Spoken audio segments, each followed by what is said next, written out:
Sup folks, welcome to the part 2, of What If Deku Followed the Anarchist Way, Chapter 10, Prison Break and Izuku's Reasons. Izuku's Warehouse. Izuku shouted, "Let's go people, we got only one shot at this." Izuku was finally off the hiding period, so he will do his plan of breaking out a few villains. He already had a list of who to let out. Izuku grabbed the list and he got both his silent trickster and his new anarchist outfits to prepare for the show. The grunts loaded up the cameras and EMP equipment to cause a blackout on Tartarus. Izuku smiled at Dabi as he brought with him the newest Big Red Namu. Izuku asked, "What's his name?" Dabi smirked.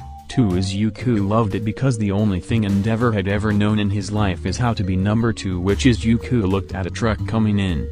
Izuku looked in the truck to find his green Namu, his father, which, Izuku called him, Deadbeat. Izuku looked at Dabi. "Okay, we got 250 men, 2 Namas, high-end, me, and you, what are we missing?" Dabi looked over to say, "Toga and Spinner are coming as well." Izuku said, "Okay, I can't, the 4 of us in the Roadster, guess we will take the Firebird." Dabi asked, "Firebird?"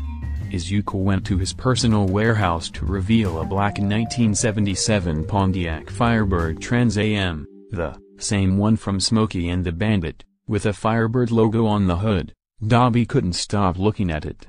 Izuku said, "I hope to God, this better not get destroyed or scratched by this stunt." Toga and Spinner arrived, which they looked at the car for a while until Izuku said, "Okay, now get in." The 4 got in the car, which Izuku led the many trucks to Tartarus to cause the biggest stunt Izuku has probably done in his career. Tartarus. Izuku looked at the prison and said, "Okay everyone, turn off the vehicles and start up the EMPs." The grunts turned off the vehicles, which then a few trucks had a device which they turned it on to cause an EMP to turn off the power anywhere in a 10-mile radius. Izuku smiled and said, "Load up and let go, release some bad guys." They drove up to the prison, which Izuku stopped at the checkpoint outside the prison, which the guard said, "What are you here for?"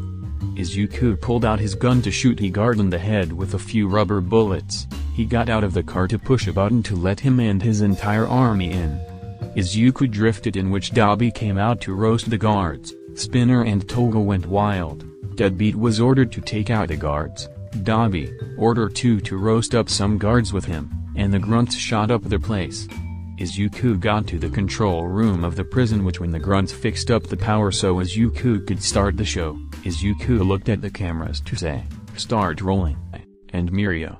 Everyone was now wondering where the hell Endeavor is at, where Izuku was at, and who is this silent trickster was. Then the TV changed channels to show the trickster himself.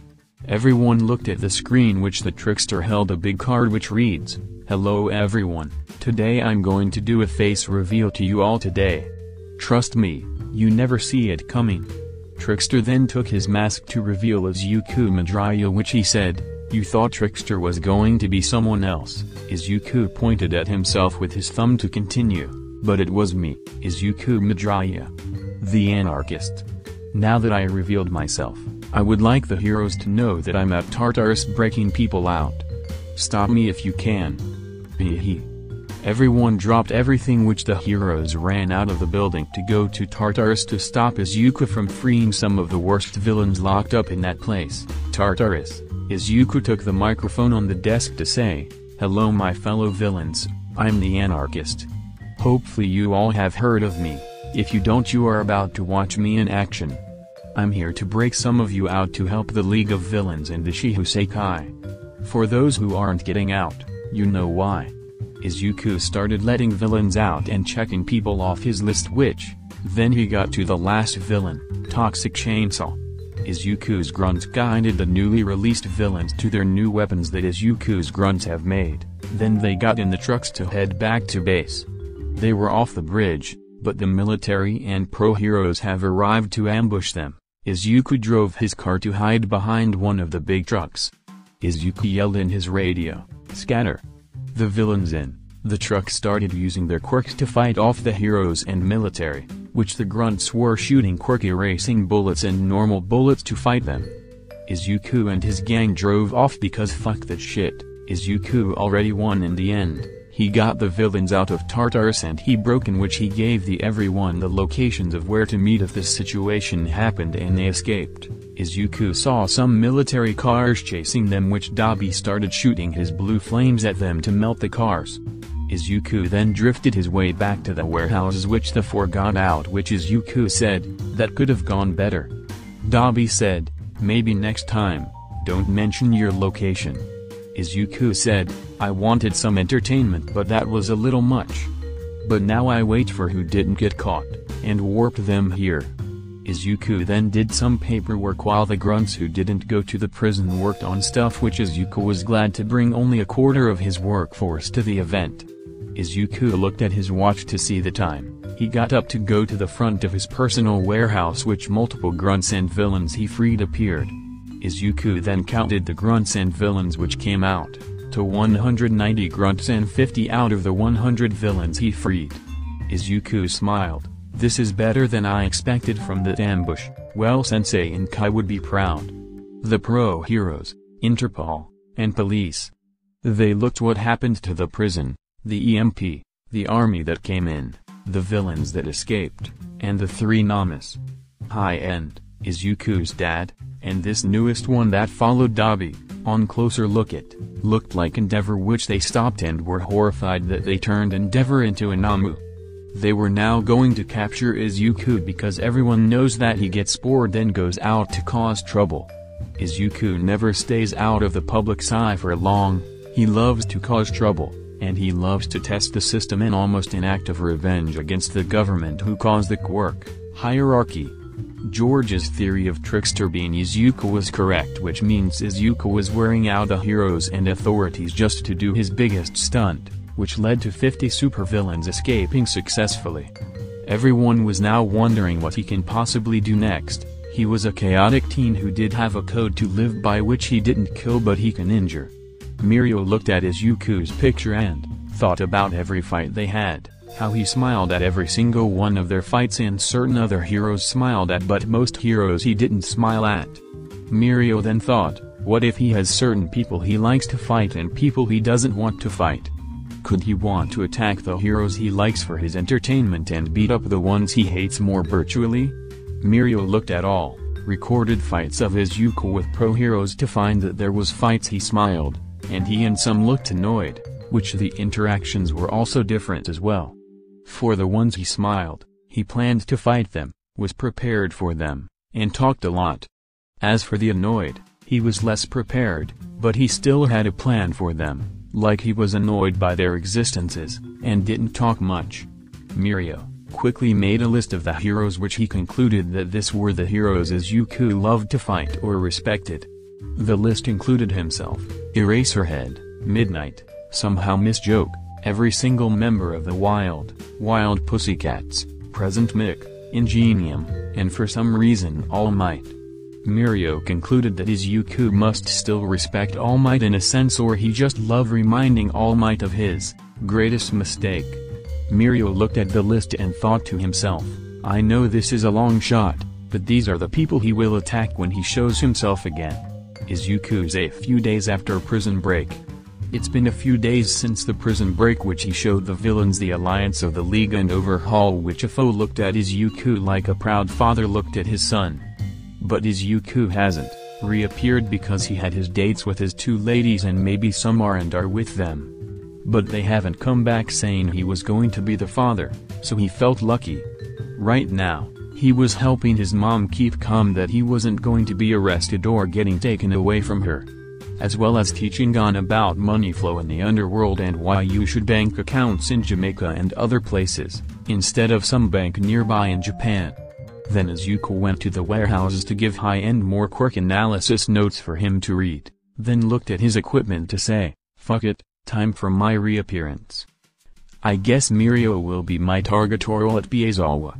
Izuku got his new and improved anarchist suit and equipment to go cause a riot, which he got warped to somewhere near Mirio's location to fight him. The truth was that Izuku liked Mirio because they are similar to each other. Mirio was born with a flawed quirk that could kill him, and he was inspired by All Might to become a hero. Izuku was born without a quirk and was inspired by All Might as a child before his dreams were crushed. What the two had in common, besides All Might, was they worked hard to make their flaws into a strength and improved themselves to become powerful people. Izuku likes Mirio because he is the only one who knows what's it like to start off the world as a laughingstock and is now well respected because of hard work. Mirio did see Izuku as a rival, which Izuku was honored that someone took him seriously right from the start, which they have fought each other before the underworld ring bust. Izuku still remembered the first interaction like it was yesterday, which is a story that he will never forget. 2 years ago, Izuku was a C-class villain who works for Kai, but this was a time when he called him boss. Izuku used his breaks to sell information, beat up thugs, and cause trouble. Right now he was setting the police chief's car on fire. Izuku, in one of his early outfits, which was a green trench coat with a black lens gas mask and a black dress shirt and pants. He wore his red Timbers because he needs shoes to run with, and his dress shoes are not going to cut it. As he watched the fire grow, he heard, "Stop right there, villain." He turned to find Mirio as an intern with some hero accompanying him, which Izuku asked, "Who are you, young hero?" Mirio said, "I'm Lemillion, I'm going to be a hero who will save 1 million lives by the time I retire." Izuku looked at Mirio to shoot a rubber bullet at him, but it went through him and hit the pro heroes, who was behind Mirio, Dick, which Izuku chuckled. "Careful now, Lemillion, a true hero would take that rubber bullet." Mirio, who was caring for the hero, looked at Izuku to ask, "Rubber bullet?" Izuku said, "I'm not a killer, just letting you know. Also, I'm the anarchist. Nice to meet you. I hope we meet each other again, Lemillion. I also hope one day you reach that goal of yours." It sounds honorable, which I like it because it is indeed very heroic, unlike most heroes these days. Izuku dropped a smoke grenade, then disappeared from the scene, leaving Mirio to take care of the hero one was interning for, who got shot in the dick by a rubber bullet. Present. Izuku smiled at the happy memory that looked down the street to find Mirio patrolling the area, which Izuku smirked. He looks bored. I guess it's time to give him entertainment for his hard work as a hero. Izuku smiled as he walked out the alley to yell, "Lemillion." Mirio turned around to see Izuku to yell back, "Anarchist." Izuku pulled out his plain baseball bat and taser baton, which Mirio got in his fighting stance, which the two stared down each other. Then someone who was watched dropped their pen, which the two charged at each other to begin their fight. Chapter 11: The Adventures of Dabi and Izuku Part 2. Warning: this chapter is a short story of Dabi and Izuku pulling crazy stuff and seeing said crazy stuff but never reporting the trip they went on to anyone. This chapter also contains aliens, government agents, and the two being good guys ish in this situation. Mirio vs Izuku's fight on the next chapter. Dabi and Izuku were walking around the streets to find some trouble and get involved with. Izuku noticed a flower store that wasn't there before. Izuku said, "I'm going to get some flowers for my mom and girlfriends." Dabi chuckled, "I will get some for my mom as well, because I might see her soon." The two walked into the shop to find a man in a suit assaulting a silver-haired woman about 2 years older than Izuku, which Izuku quickly came up behind the man to knock him out. Another agent came out to shoot Izuku, but Dabi roasted him with his flames, which the woman said, "Thank you, strangers." Izuku smiled, "No problem." Dabi smiled, "We saw you were in trouble, so we came to help out. Now I'm going to cremate these guys." The woman shocked, "No, wouldn't you go to prison for doing that?" Izuku and Dabi laughed, which Izuku said, "We are villains, we are destined for prison as soon as we are found." The woman said, "I thought villains just go around killing, taking things, and causing havoc." Dabi said, "Those are monsters, which heroes and villains can be monsters like that. But me and Izuku have standards. I don't kill innocents, and I like to go after fake heroes or the heroes that are monsters." Izuku said, I cause havoc, but I don't kill in general, and I want to prove to the world that a quirkless nobody like me can beat the quirked. That my kind are not a useless waste of space and time. The woman wasn't all what she said. I'm Maria, I'm new to this place. Izuku said, I'm Izuku Midoriya, also known as the Anarchist. Dabi said, I'm Dabi, just Dabi. Dabi took the two guys out back to cremate the two suited men, which Izuku asked, why were those two attacking you and your shop? Maria said, I don't know if I could tell you that. Izuku said, I'm a man of my word, I won't tell a soul about this. Then an older woman with white hair about Dabi's age came in the view, which she said, we can't trust them, Maria. We will tell you, but we want to wait for your friends to come back and ask for your help fixing something. Izuku nodded, which Dabi came back in to see the older woman with white hair, which he said, hello there, miss. The older woman replied, Elena. Then the two were taken to the back to a room, which Maria closed the door behind them, which the lights turned on to reveal a broken ship. Izuku asked, Dabi, are you seeing a spaceship of some sort? Dabi said, yeah. Izuku asked, what did we take before we headed out today? Dabi said, we had coffee and stolen donuts. You stole from the police. Elena said, you do not have any drugs in your system. You are seeing our ship that we have crashed here with. The two looked at them, which they revealed their real forms, which the two were scared but equally interested in. They turned back into their human forms, which Maria smiled. I bet you two have some questions? Izuku asked, can you start from the beginning?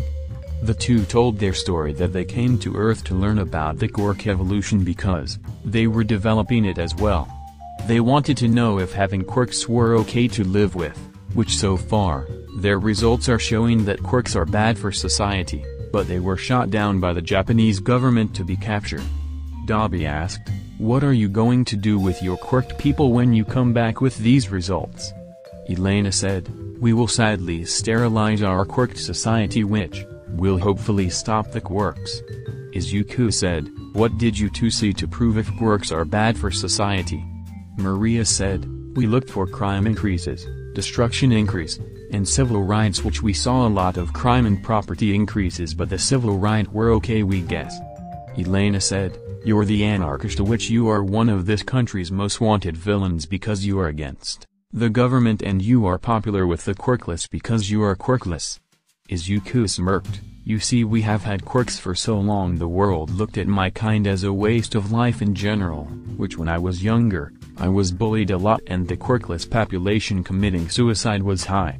The two aliens looked at Izuku in sadness. Izuku continued, I wanted a quirk when I was younger, but then one day I fought back against my bullies. I lost that fight, but it sparked something within me.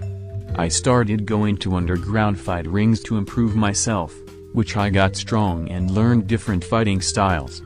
When my hero told me I couldn't be a hero, I didn't commit suicide. Instead, I looked at the government to find they were the ones who caused the oppression against my kind. The aliens were taken back by this. Izuku continued, when quirks came to the world, government saw past the quirks, which when it became a norm, the quirks suppress what's left of the quirkless as revenge, but I have no proof of this. I believe governments of any kind are wrong because they oppress people no matter what. Elena asked, you believe in no government? What would happen if there is no government?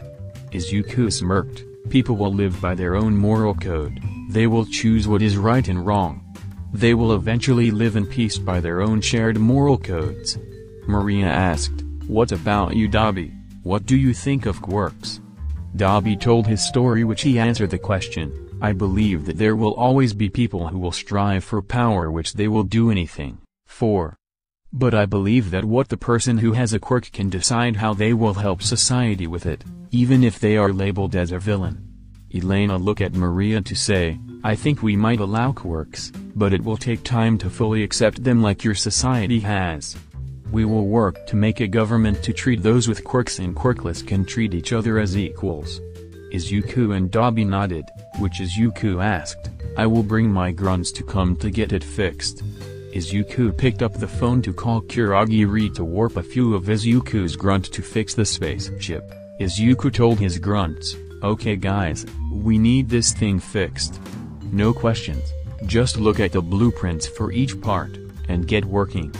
The grunts shrugged as they got to work, which Dabi and Izuku took the two aliens around the city to show them the beauty of Japan, because the aliens never actually took the time to look at Japan. Izuku took Maria around the beach while Dabi took Elena around Tokyo. Izuku and Maria ran around beach enjoying the sun, which Izuku took a surfboard to show her his tricks. Izuku was absolutely showing off his surfing trick, which Maria was amazed with. Then she showed her a cat cafe with all the cats, and whatnot. The two then came across Eraserhead, which he said, "Anarchist, stay away from the girl." Izuku shouted, "I'm not raping her. You know I beat up rapists at night. Are you jealous I get more women than you?" Eraserhead charged at Izuku, which he ran up to throw some sand in his eyes, which Izuku said, "Pocket sand." Then as Eraserhead rubbed his eyes, Izuku tased him and took Maria's hand to then run away.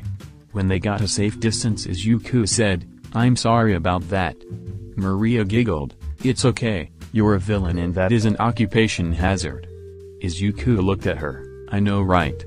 Then Izuku got a phone call from Dabi, which Dabi said, "I need your help, Izuku, we are on our way to you. The suits are coming." Izuku hung up to say, "I'm going to bring a few namas." Maria was confused because she didn't know what a namu was, which Kurogiri warped about 5 namas, which Izuku watched for Dabi and Elena. When Izuku saw the two in a car, Izuku told the namas to attack anyone chasing Dabi and Elena. The namas attacked the cars and vehicles behind Dabi and Elena, which Dabi stopped the car to let Izuku and Maria in. They drove back to the shop, which the ship was fully fixed, which Izuku wrote down the names of the grunts to say, "None of you say a word about this and you all get a raise, deal?" The grunts swore on the lives that they wouldn't tell anyone about this and got warped back to the warehouses. Dabi and Elena were talking to each other for a little bit, which Elena kissed Dabi, then headed to the ship, which Izuku was in shock, which Maria said, "Thank you, Izuku, for showing me the beach and cat cafe." Izuku chuckled and gave her a book. This book is for a game some people play on this world. It's a game that involves imagination and strategy. I hope your people will love it. Maria looked at the book, which reads Dungeons and Dragons, which he said, in the alignments page, "I was inspired by the chaotic neutral alignment. I hope it will entertain your friends back on your planet." Maria giggled, "I'm real sure it will. I hope we will meet each other again." They hugged, then Maria got in the ship, which Elena said, "We would like to say thank you for helping us to full understand quirks and get us home. We will go back to our planet to convince people to let quirks exist with our people to help advance ourselves. We left you to some of our technology for you to use and whatever you want." Izuku and Dabi waved at them, which they hear people coming, in which Izuku yelled, "We've got this, you two escape from here." Izuku and Dabi saw the tech they were talking about, which Izuku got in a suit of armor marked Power Armor X01, which Izuku said, "That looks fun." Izuku got in the power armor to then pick up a laser Gatling gun, then looked at Dabi, who had some light alien armor with 2 alien blasters, from Fallout New Vegas, which they walked to shoot up the men in suits and the military. Izuku said, "You know I don't like to kill people, but today I'm going to have to break that rule to fulfill my pleasure of our alien friends to escape." Izuku and Dabi started to flame and shoot up the enemies, which they saw the ship leave, but an anti-air unit started to lock on the ship. Izuku looked at one of the grenades given to him labeled Holy Hand Grenade. Izuku shrugged as he threw it at the unit. The grenade destroyed the unit and buildings around it, which Izuku got in front of Dabi to protect him. After the aftermath, the two looked at the ship to wave at it, which then the ship zoomed off into space. Izuku said. Dabi asked, "Yeah?" Izuku said, "We are not reporting this to anybody." Dabi said, "I'm not telling anybody, not even on my deathbed." Izuku said, "Let's giving this to my best engineers to make more for us and improve our current tech with this." Dabi nodded in agreement, which they walked away with the tech, and Izuku asked, "Did you smash?" Dabi smirked, "Perhaps." Izuku yelled, And, you shame me for smashing girls I just met with. The two walked in Kurogiri warp portal laughing as they went into Izuku's personal warehouse. Chapter 12, The Champion of the Quirkless. Author's note, Izuku is now fighting Mirio, the future symbol of peace, to what he hopes to draw out All Might. Izuku wants one more thing to do to All Might to feel even, that is to defeat him on live TV. Izuku planned this fight from the very beginning since All Might told him he couldn't be a hero. The world watches as Izuku and the heroes battle it out to show the world what a quirkless nobody could do. Let's get down to it. The two charged at each other, which Izuku swung his baton at Mirio, which went through him. Mirio used a fat 45% to punch Izuku in the gut, which Izuku whacked Mirio on the head, which Mirio stumbled back. Mirio was bleeding from his head, which Izuku was on the assault to swing both bat and baton at Mirio. Mirio was getting hit by both, but he used his quirk to finally get his footing to attack Izuku. Mirio used 55% of a fat to punch Izuku in the face, which Izuku used his arm to protect his face. Mirio's punch didn't injure Izuku at all, which Izuku smirked as he flipped a switch on his wrist. Izuku's suit electrified Mirio. Mirio jumped back to observe the new suit Izuku was wearing, which he asks, "So your new suit protects you from my powerful punches and makes you a human taser?" Izuku smirked, "You are right, but the suit doesn't protect my face, which forces you to aim for my face. I did it on purpose to help me see your attacks and strategies." Mirio chuckled. "If things were different, we would have made great friends." Izuku smiled, "Indeed we could have. Tell me. Have you heard what the internet has been calling me lately?" Mirio looked at him. The champion of the quirkless. Izuku scratched his head. "I think I should make like a trophy or like a WWE belt with that written on it." Then the two charged at each other again. Mirio was looking for other weaknesses besides the head, while Izuku was swinging and blocking punches. Then Mirio punched the bat out of Izuku's hand, which Izuku dropped the baton to get in a boxer fighting style. Mirio started punching, but Izuku dodged every punch to then punch Mirio with speed. Mirio was seen as a skilled fighter by his peers, but Izuku was much more skilled because Izuku has been fighting longer than Mirio has. Mirio kind of expected Izuku to be more skilled, but this was skill that can rival an actual heavyweight boxer. Mirio finally got a good hit on Izuku, but he forgot Izuku's suit made him a steel electric punching bag. Izuku then found his opening, which he repeatedly punched Mirio in the gut and faced so fast the bystanders couldn't keep up with the speed. Izuku then uppercut Mirio, which Mirio was still standing, which he did 65% of a fat to punch Izuku, which Izuku blocked the punch with his arms crossed. Mirio was getting pissed off by the suit that Izuku was wearing. Mirio flew back from one of Izuku's punches, which Mirio was getting tired, which All Might appeared to save Mirio. Izuku said, "There is my intended target. I have been planning this for a long time and now I am fully prepared for this." All Might asked, "Even this?" 20 pro heroes appeared to surround Izuku, which he chuckled, "Even this?" Then all of a sudden, a bunch of Izuku's grunts armed with Gorka racing bullets appear behind the heroes, which Izuku said, "Okay. Here's the deal. Me and Blondie are going to fight. If you extras interfere with our fight, then you get shot up by my boys. Got that?" All Might looked at the heroes to stand down, which a warp gate appeared behind Izuku. The gate revealed a big green armor with two men rolling it to Izuku, which Izuku said, "Thank you, Gary. I know you do a good job with this, so I wouldn't let you or the rest of us quirkless down." Gary in shock, "You know our names?" Izuku grinned, "Of course, how else do you get your checks?" Izuku got in the armor, which he said, "Let's see how Power Armor XO2 does against you, All Might." Izuku got in another fighting style to fight All Might, which then the two charged at each other. All Might did a Detroit Smash, which Izuku took it, which then Izuku punched All Might with more force than All Might's Detroit Smash. All Might flew back by a lot, which Izuku ran super fast to continue to beat up All Might. When All Might got up, Izuku grabbed him to punch him in the face. All Might then kicked Izuku, which Izuku flew back a little bit, but Izuku jumped in the air to slam on All Might. All Might was trying to figure out how to beat Izuku in this armor, which thought about that Namu from the USJ, which he wanted to test if the suit might have a limit on how much punishment it could take. All Might pushed Izuku off of him to punch Izuku repeatedly, which Izuku started to do the same thing to make All Might reach his limit. The two were causing the earth to shake, which Izuku was looking at his punches and the dials in the suit that told him how much more his suit could take.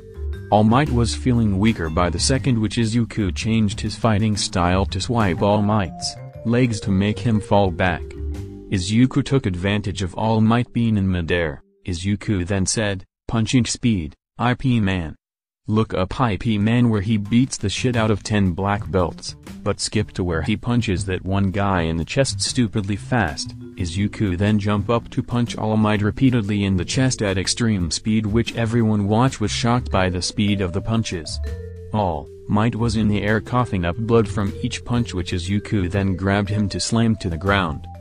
As the smoke cleared, Izuku was standing over All Might in his true form, which Izuku looked at the cameraman to say, "Hello world, I'm Izuku Midoriya, also known as the Anarchist.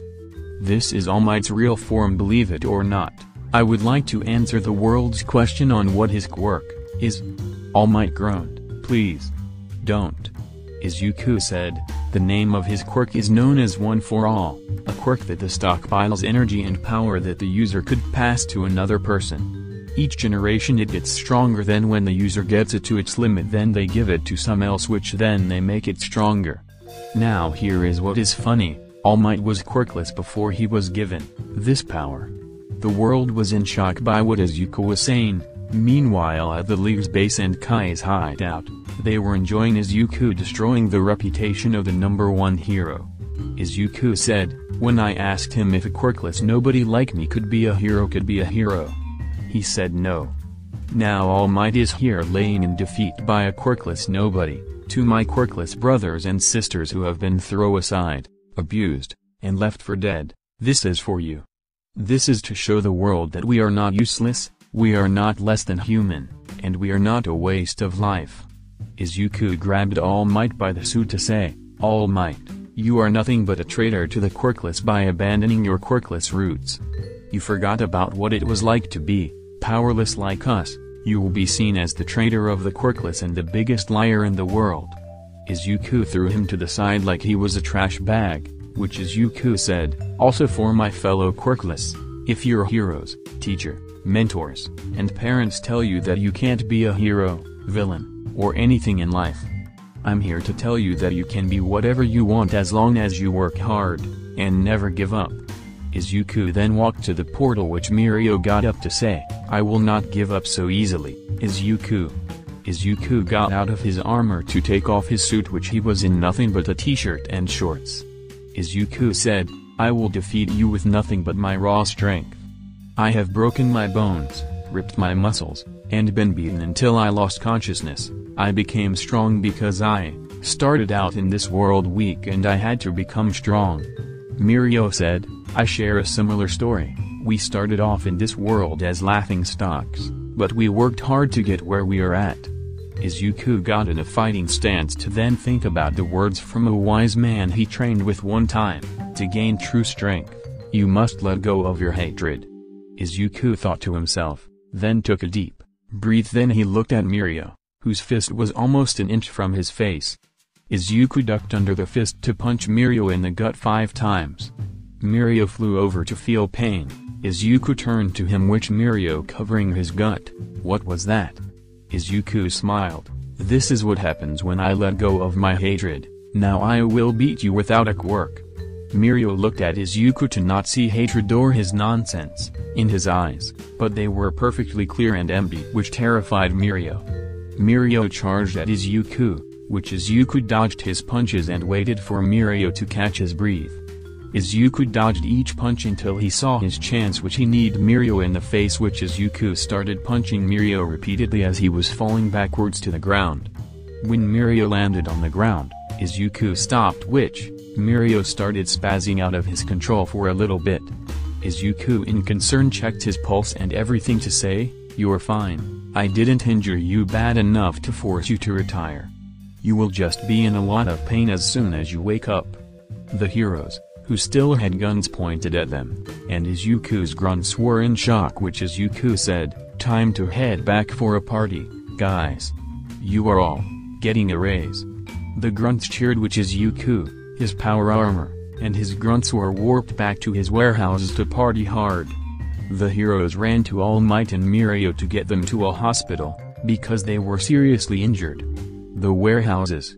Izuku and everyone were partying, which Izuku got on the stage to say, "Today we have won, thanks your efforts we won't be here." So, everyone is getting a pay raise.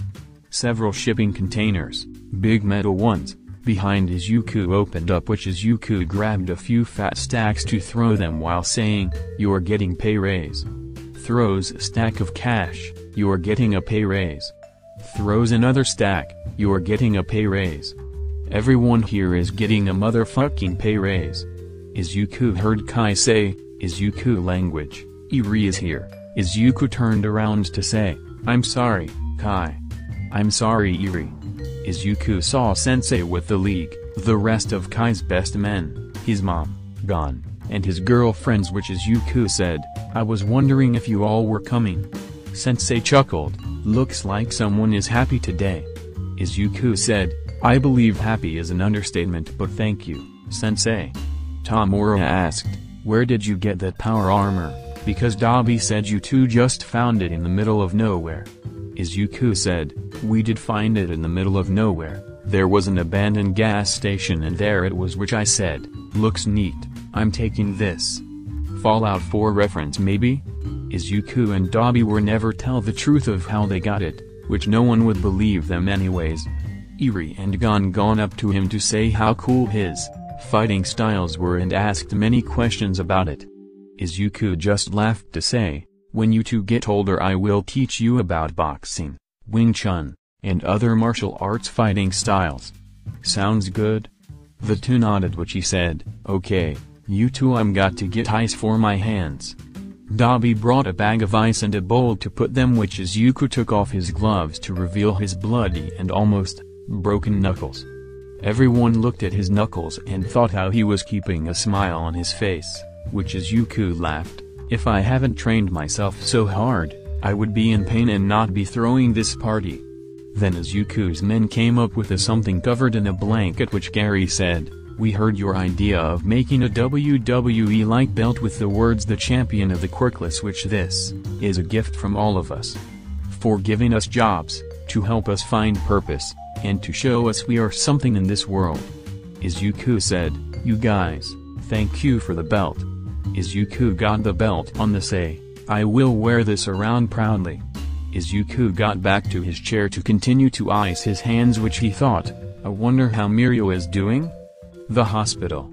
Mirio woke up in extreme pain, which he looked to Sir Nightai, which he said, "Oh, thank God, you're still alive." Mirio looked, "How is All Might?" Sir said, "He is going through extreme surgery to fix his broken ribs and internal bleeding." "But you had some broken ribs, had trauma, heartbeats skipping for a while, which are now gone, and had some internal bleeding as well. You two were lucky that he wasn't a murderer, because he could have killed you both." Mirio asked, "When do I get out?" Sir said, "You will be here for a week, but not on hero duty for 3 weeks after you get out." Mirio sighed, "That is a while until I get back out there. I thought he was quirkless, but he moved so fast and his punches were so powerful." Aizawa said, "He is quirkless." The two looked at him, which Sir said, "What did he do to Mirio? It is something I have never seen before." Aizawa said, "He used an ancient Chinese martial arts style called Wing Chun, which no one has practiced since the rise of quirks." Sir asked, "He is a master in ancient quirkless fighting styles. How do you know about this?" Aizawa pulled out an old DVD from before quirks came to the world, which revealed a movie titled IP Man, which after they watched it, they saw Izuku used the same moves as the main character, IP Man, Yip Man. Mirio asked, "He had to learn this from someone, where did he learn the technique?" Aizawa said, There was a rumor for a long time that there is a man in the underworld knows about the fight style, but I never believe in them. But seeing Mr. Madrya, I'm going to find the person who taught him. Sir asked, how are you going to find him? Aizawa said, well, there is the long way of looking in underground fighting ring or the short way. Mirio asked, what is the short way? Aizawa sighed, we find Mr. Madrya and we get him to talk about it. The two looked at him and already hated the short way, which they weren't going to find Izuku because he was on the high from beating the shit out of All Might and exposing his secret on TV. Izuku did the one thing that they worked so hard to prevent and just told everyone like it was no big secret. Which they decided to take the long way, but if Izuku spills the beans then they will take the short way. Izuku's party. Everyone was having a great time, which Sensei said, I haven't seen Wing Chun in about 2 centuries and seeing you do it amazes me. Tell me, where did you learn it from? Tamura said, yeah, let us, I want to know. Kai said, I agree as well. Everyone wanted to know, which Izuku said, it was on one of my adventures with Dabi before I worked for you, Kai and Sensei. Back when I was living my 6th month in the underworld, which I was still learning the ups and downs fully. Chapter 13, Izuku's training and a trip to UA. Author's note: Izuku will tell the story of his training to everyone. The story will take place 6 months after Izuku felt the spark and started going to the underworld. What will Izuku do now? Well, he is going to be pranking people at UA but not destroying or kidnapping. Izuku will mess with teachers, students, and even Nezu. Will Midnight join the pranks? Let's get into it. 6 months into the underworld. Izuku was practicing on a punching bag with his boxing coach that he has met a month ago. Izuku calls him coach, which coach has been teaching him boxing to help Izuku in the rings. Izuku was a quick learner with the fighting style, which he was getting stronger and faster, which coach asks, why do you come to this place? Izuku asked, what do you mean? Coach was a Chinese man in his early 50s with a white hair and old, blue eyes. He was still well built despite his age. Coach asks, why do you, a 13-year-old teen, come to these underground fighting rings? Izuku smiles, I want to become stronger. Coach asks, you can go to a gym or take lessons from a dojo, but why here? Izuku said, there are things you can only learn for places like this. I want to become stronger to prove the world wrong. Coach asks, what is the world wrong about?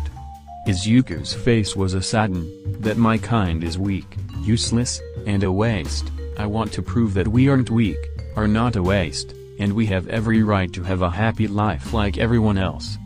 Dabi came in to say, hey Izuku. Izuku said, hey Dabi. Coach smiled, you know Izuku, I have a cousin who is looking for someone like you. Izuku asks, what would he want with a person like me? Coach chuckled, he wants a student to teach his fighting style to before he dies. Will you accept? Izuku grinned, of course coach. Coach said, he lives at Mount Fuji, which I hope your mom doesn't mind you leaving for 2 weeks. Izuku said, I have an idea on how to get the okay. Next day Izuku came with a few bags, which his mom has always been a little overprotective and overprepared him on trips. Izuku said, okay, let's get going. Izuku, Coach, and Dabi were now on a trip to the mountain, which Dabi came because he had nothing better to do and he wanted to check the mountain out. Izuku met with the cousin, which Izuku would refer to him as Sensei Chang.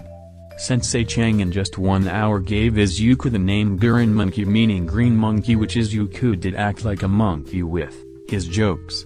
Sensei Chang believed his cousin did rub off on Izuku, but Izuku was relaxed and focused to his liking. Wing Chun required a certain level of a relaxed body and focus, which Sensei Chang did like Izuku because of his willingness to learn, his reasons for learning to get stronger, and Izuku was a good kid. Dabi was taking pictures of the mountain to one day show his mom and watch as Izuku was getting better. After the first week, Izuku went from a wooden training dummy to a rock one, which Izuku could feel himself getting stronger. Izuku learned not only the fighting style from Sensei Chang but also about nature, philosophy, and inner peace. Izuku was very interested in the inner peace subject, which Sensei Chang said, the only way for you to fully reach true strength and inner peace is to let go of your anger. I sense a lot of anger from you against people, which when you do, you will find inner peace. Izuku said, I will find a way to let my anger go one day, Sensei Chang, but right now, I will keep it for a little bit. Sensei Chang bonked Izuku's head with his cane to say, you must let it go to find inner peace, Gurren Monkey. Izuku said, I will, but I don't feel ready to find inner peace yet. I got things I want to do before then. Sensei Chang sighed, you're right. You are still young and full of life, but I must ask you something, Gurren Monkey. Izuku looked at him.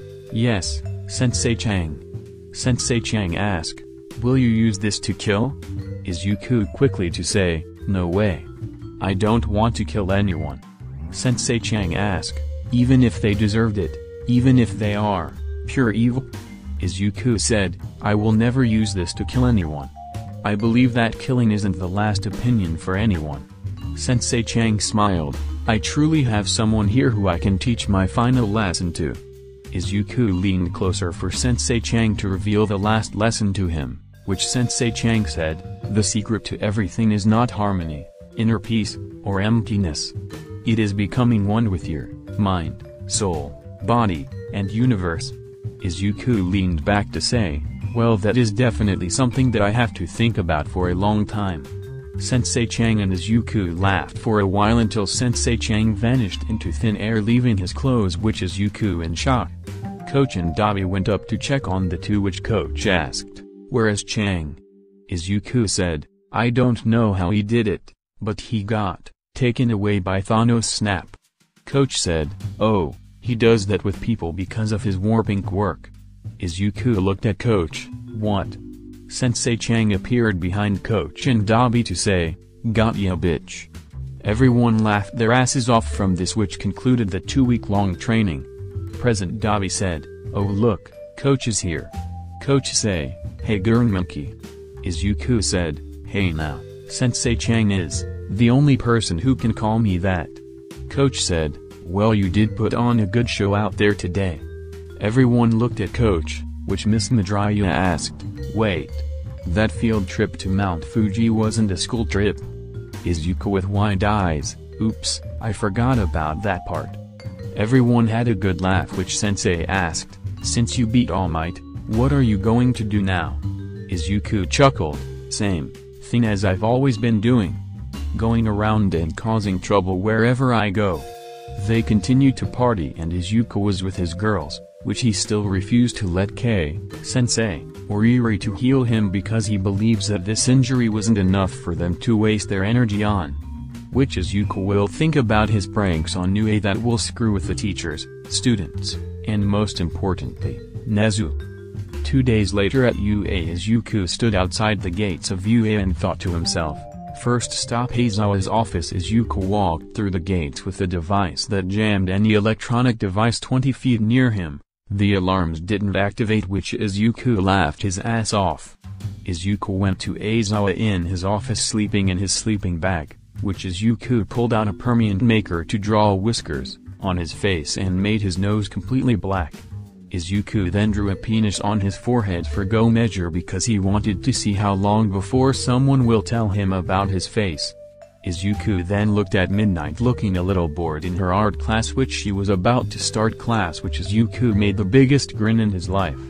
Midnight started her class, which this class was filled with girls, and no boys, which she was bored by it. She got up to say, today class we are going to.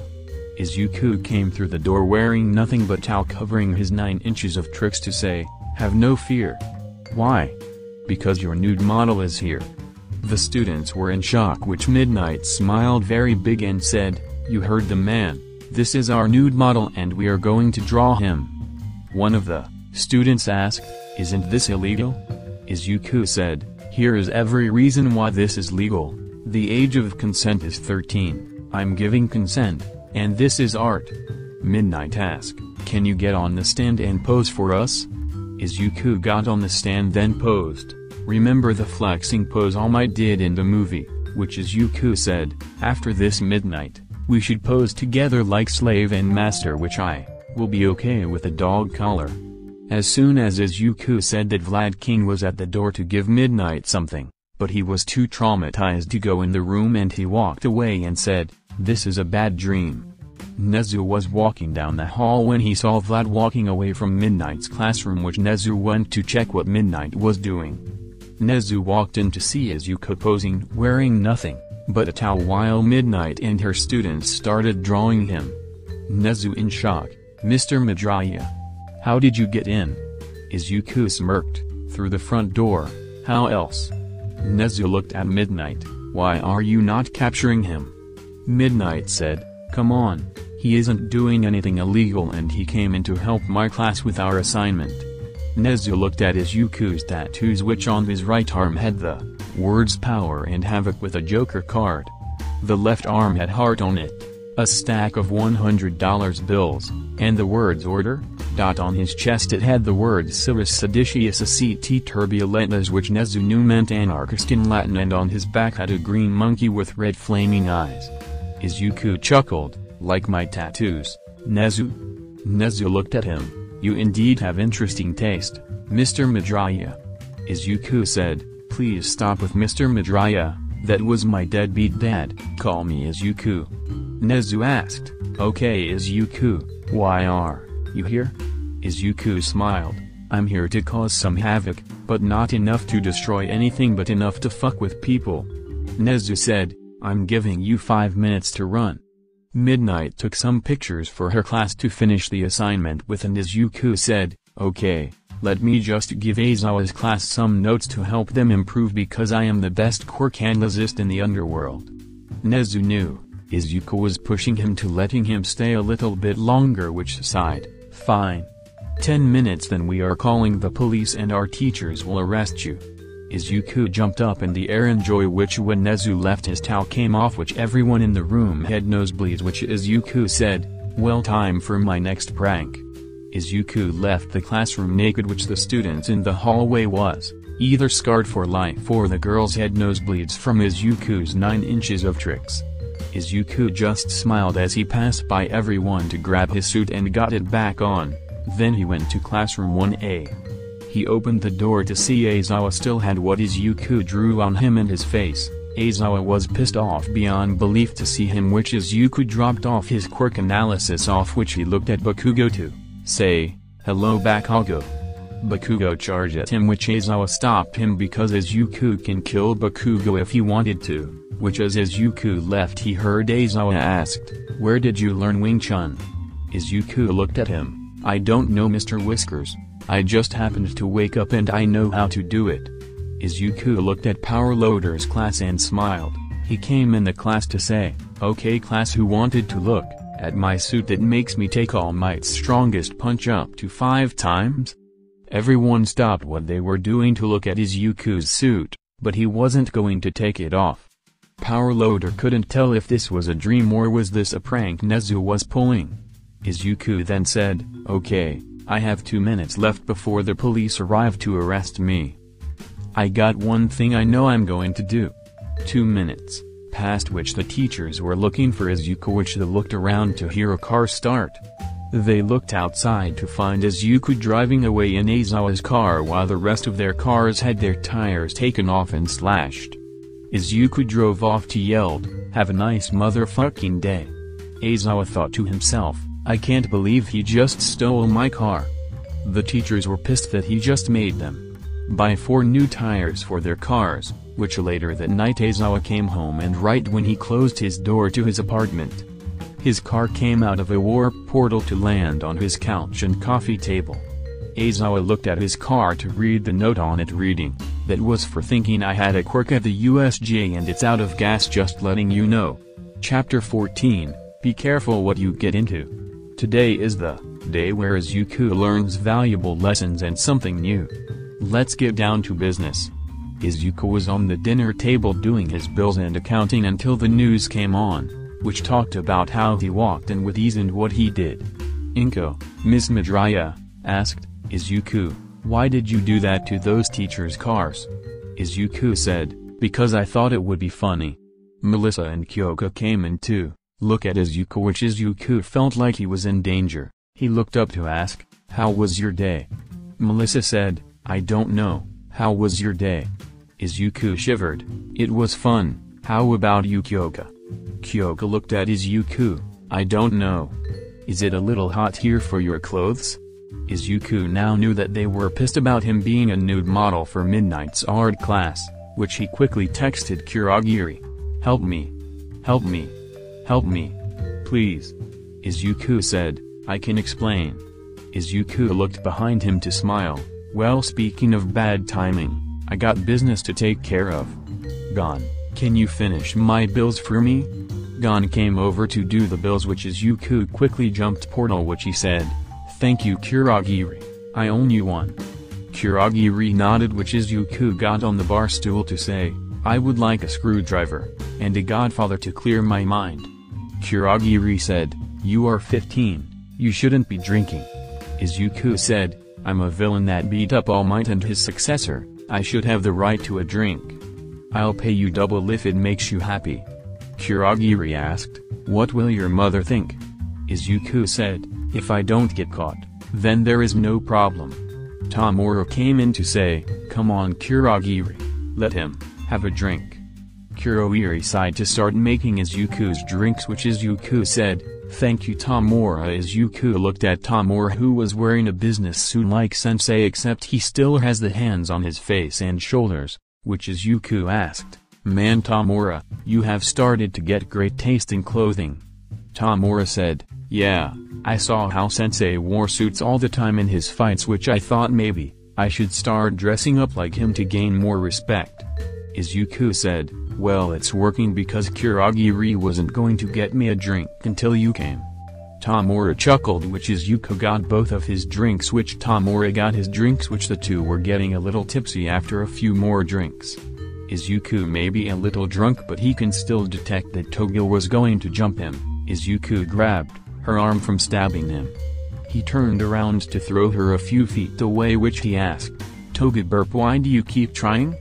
Toga giggled, "I want your blood. I saw your blood at the party, which is the first time I saw you bleed. I want to see more of your blood." Toga got up to charge at him again, which Izuku grabbed her knife from her hand and broke the blade from the handle. Izuku threw the knife to the side, which Toga pulled out another knife, which Izuku still hasn't moved from his seat. Toga got jumped on him, which Izuku kicked her off to jump on her to disarm her to say, "Sorry, better luck next time." Izuku walked out the door to walk around the city at night, which he was a little drunk, but he was going to have some fun. He walked until he found Dabi, Twice, Compress, and Spinner, in Spinner's van, which Izuku said, "Hey guys." The four looked at him, which Spinner was hiding something, which Dabi said, "Don't scare us like that." Izuku chuckled, "Sorry guys, what you guys up to?" Dabi, Compress, and Spinner said, "Nothing." Twice said, "We are getting high as fuck." The three looked at Twice, which Izuku said, "Pass the weed." Which they shrugged, which the group of five were, in Spinner's van getting high as fuck, which Spinner giggled, "Guys, who knew what time it was when the first clock was made?" Dabi chuckled, "Is the SRC silent and scent?" Compress grinned, "Do you think sand is called sand because it's between land and sea?" Twice asked, "If money is the root of all evil, then why do churches ask for it?" Izuku chuckled, "Why do our noses run and our feet smell?" The guys looked at each other, which Izuku said, "We are too woke for this world." Dabi said, "Yeah man, what if this was a fanfic about an anime?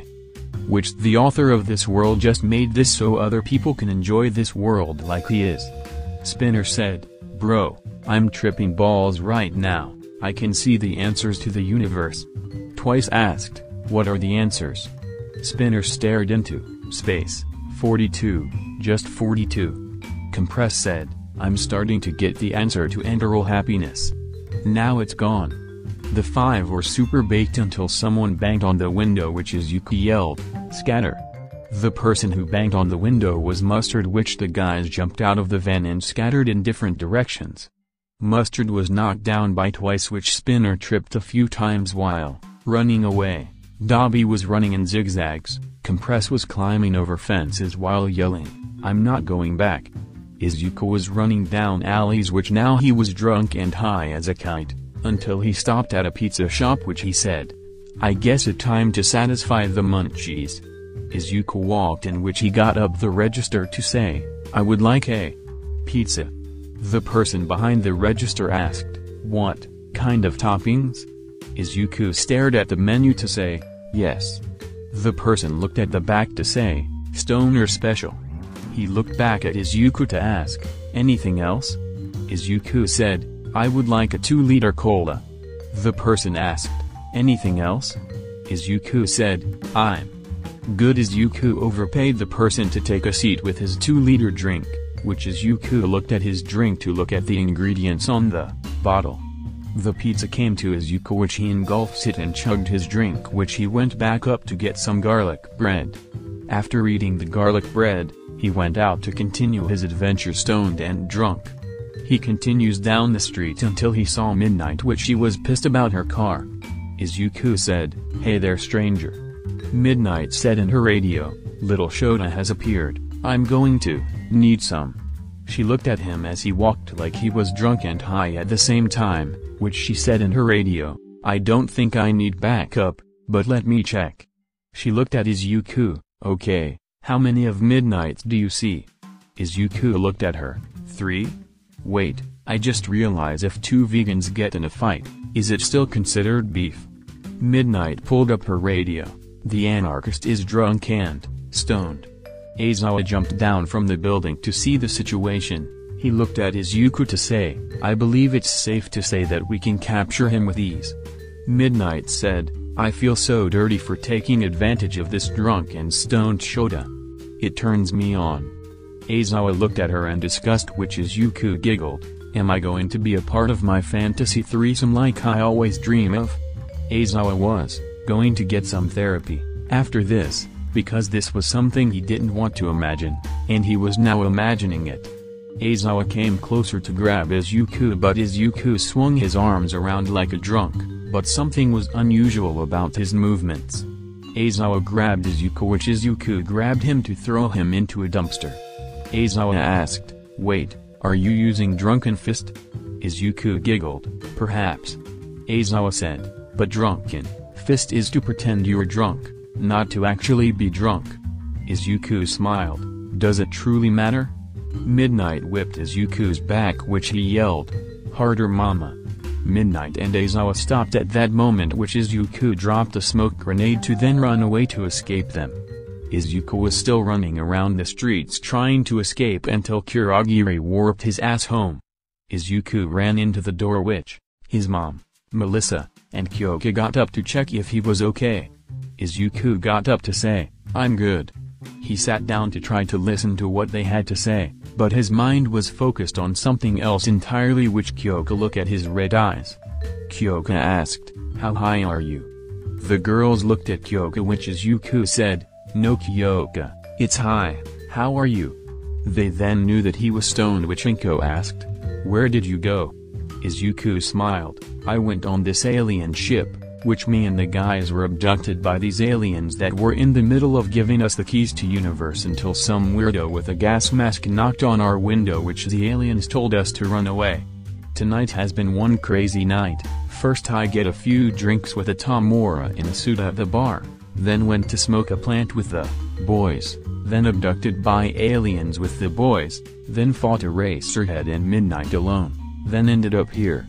Inko said, "I think you should sleep, and we will talk about this tomorrow." Izuku hugged his mom to say, "Okay, night-night mommy." Melissa and Kyoka giggled a little bit, which Izuku slapped both of their asses to say, "I can't wait to see you two tomorrow in my bed." Inko was in shock that her son pulled that shit in front of her, while Melissa and Kyoka were red in embarrassment from the comment. Izuku asked, "Do we tell the truth if we are lying in bed?" The girls started laughing their asses off from that comment, which Inko said, "I know what I should do to prank Izuku. I need you two to go along with me on this one, and Gon, I need you too." Gon asked, "What are you going to do?" Inko said, "I'm calling all for one." The next morning, Izuku got up with a headache, which he got up to make himself some breakfast until he heard laughter in the living room. He headed on over to check it out, which he saw Sensei, his mom, Melissa, Gon, and Kyoka, which Izuku groaned. I have 2 questions to ask. What happened last night and why is Sensei here? Sensei said, well, I saw that you and Tamura got drunk, which you left to get high with Dabi, Compress, Spinner, and Twice. Then you ran around to fight both Eraserhead and Midnight and escaped. Izuku said, thank you Sensei, but that is only one question. Inko said, I have been meaning to tell you Izuku. She and Sensei held hands, which she said, we have been going out for a while now and we believe we should tell you that. Izuku fainted right on the spot, which Izuku was muttering about how Sensei was going to be his stepdad, Tamura will be his stepbrother, and his mother going out with Sensei. Which they went to check with him, which he got up to say, give me a minute to process this, I'm beyond confused. Izuku washed some water on his face to ask, am I still high? He wasn't high at all, which he was, thinking my died and was resurrected into an alternate universe. Everyone laughed their asses off, which Inko said, we are just joking with you Izuku. Izuku said, oh, you scared me for a moment. I didn't think that you would start getting back out there. Sensei laughed, you had seen your face, it was a great prank. Izuku said, okay, I learned my lesson and I will calm it down on my pranks. That was a good prank, Mom. Everyone laughed until Sensei said, actually we are serious. Izuku, Gon, Melissa, and Kyoka kept laughing, which Izuku said, stop it, I already had one heart attack already. Inko said, no, we are serious. The 4 stopped and looked at the 2, which Izuku could see how serious they were, which Izuku in shock. Hold up.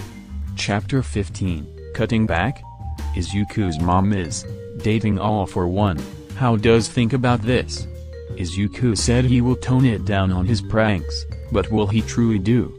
Izuku starts getting into a new business because of yesterday, which him and the guys will now figure out what to call their shop. Let's get into it. Izuku sat down to take a deep breath to then say, as Kanye West once said, Houseway. Sensei said, well, you know those 4 weeks we went into hiding. Izuku said, yeah. Inko said, you remember you would be gone for 4 days at a time, then come back for a day off, then continue. Izuku said, yeah. Sensei asked, do you remember when I asked where you put the file of Ragdoll? Izuku said, oh, that long ago. Inko said, I'm surprised you are taking this better than I expected. Izuku said, well, Mom, I didn't expect you to get back out there and finding someone. I kind of thought you weren't going to get in a relationship because of Dad. But I'm happy that you finally found someone. Sensei ached, even if it's me? Izuku chuckled, Sensei, I already saw you as a father figure and I have called you Dad a few times. I'm glad you aren't in that dark room alone all the time and you have an actually life outside of villainy. Everyone was relaxed, which Inko said, this actually went great, but Izuku, calm it down on the pranks and you are grounded for getting drunk. Izuku looked at her, what? Inko said, no pranks on anybody for the next week. Izuku said, okay Mom, but what am I supposed to do with my free time? Sensei said, why not look into other businesses and expand your knowledge like a normal person? Izuku sighed, yes Dad. Inko said, I won't go that far. Sensei said, I'm still trying to get used to being called Dad. Izuku said, too late, I'm calling you Dad. Izuku looked at his watch to say, well, time to take my goddaughter to the park, I will see you 2 later. Izuku quickly jumped into a portal to get to Eri, which he was having a weird day, but he doesn't regret getting high. Izuku thought about what Sensei said while Eri was playing. He was thinking about another business to get into. Izuku then thought about the nearest location to get weed is about 10 miles away, which Izuku remembered that there were 20 warehouses next to his warehouses for sale. After taking Eri home, he quickly made some calls, which he laughed as he got a new project he was working on.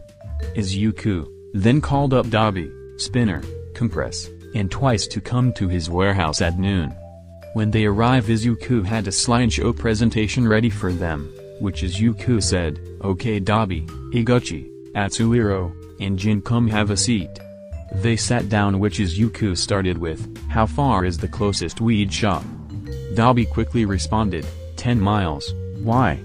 Izuku said, "I bought the 20 warehouses next to my warehouses and enough supplies for our shop." The slide changed, reading Midoriya's Midori, which Izuku said, "I'm going to open our own weed shop and use those 20 warehouses as our weed farm." The four got up to cheer for this idea because it was genius and they were going to be a part of this. Izuku then showed his business strategy, growth in business over the next 10 years, and their supply in the next 3 months, which Atsuhiro asked, "How big are these warehouses?" Izuku said, "Every warehouse I own is the size of a football field." American, imagine 20 football fields of weed. They looked in awe, which Higuchi asked, "When will you start growing?" Izuku said, "I bought the seeds and we have started just an hour ago to make the warehouses to be able to grow it." Izuku guided the four to show that Izuku's grunts were bringing soil, gardening beds for the soil and plants to be grown in, and the special lights for the plants. Jin teared up a little bit because it was going to be beautiful, which when they head back to Izuku's personal warehouse, which he said, "Atsuhiro, since your secret identity isn't exposed unlike the rest of us, I'm going to give you money to buy a building to sell this and the license to sell this." He nodded, which Izuku said, "We are going to make some money and get high at the same time."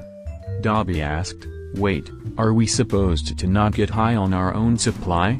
Izuku sighed, "Well, do you want to go 10 miles for someone else?" Dabi said, "You're right, fuck that rule."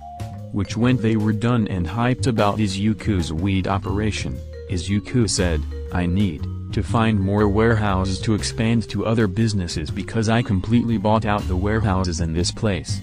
Izuku sat down to get the finances in order and looked for more warehouses for sale, which he looked at his car collection as well.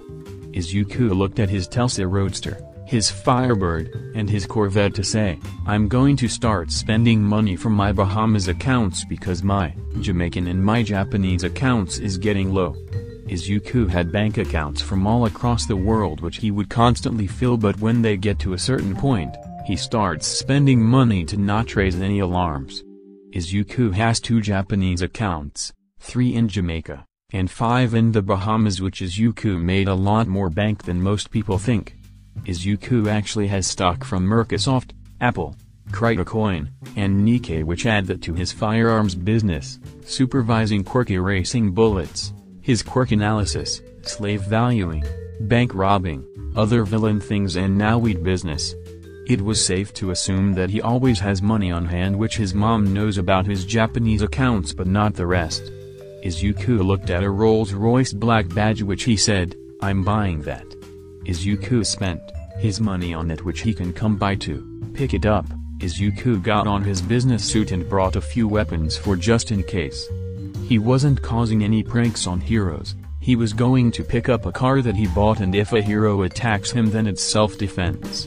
Izuku knew how to break and bend the rules, which he called Kurogiri, to warp him to the dealership for him to pick it up. When Izuku got there, he signed a few papers then drove off in his brand new car, and on the way some old lady was crossing the road, which he stopped, but someone rear-ended him.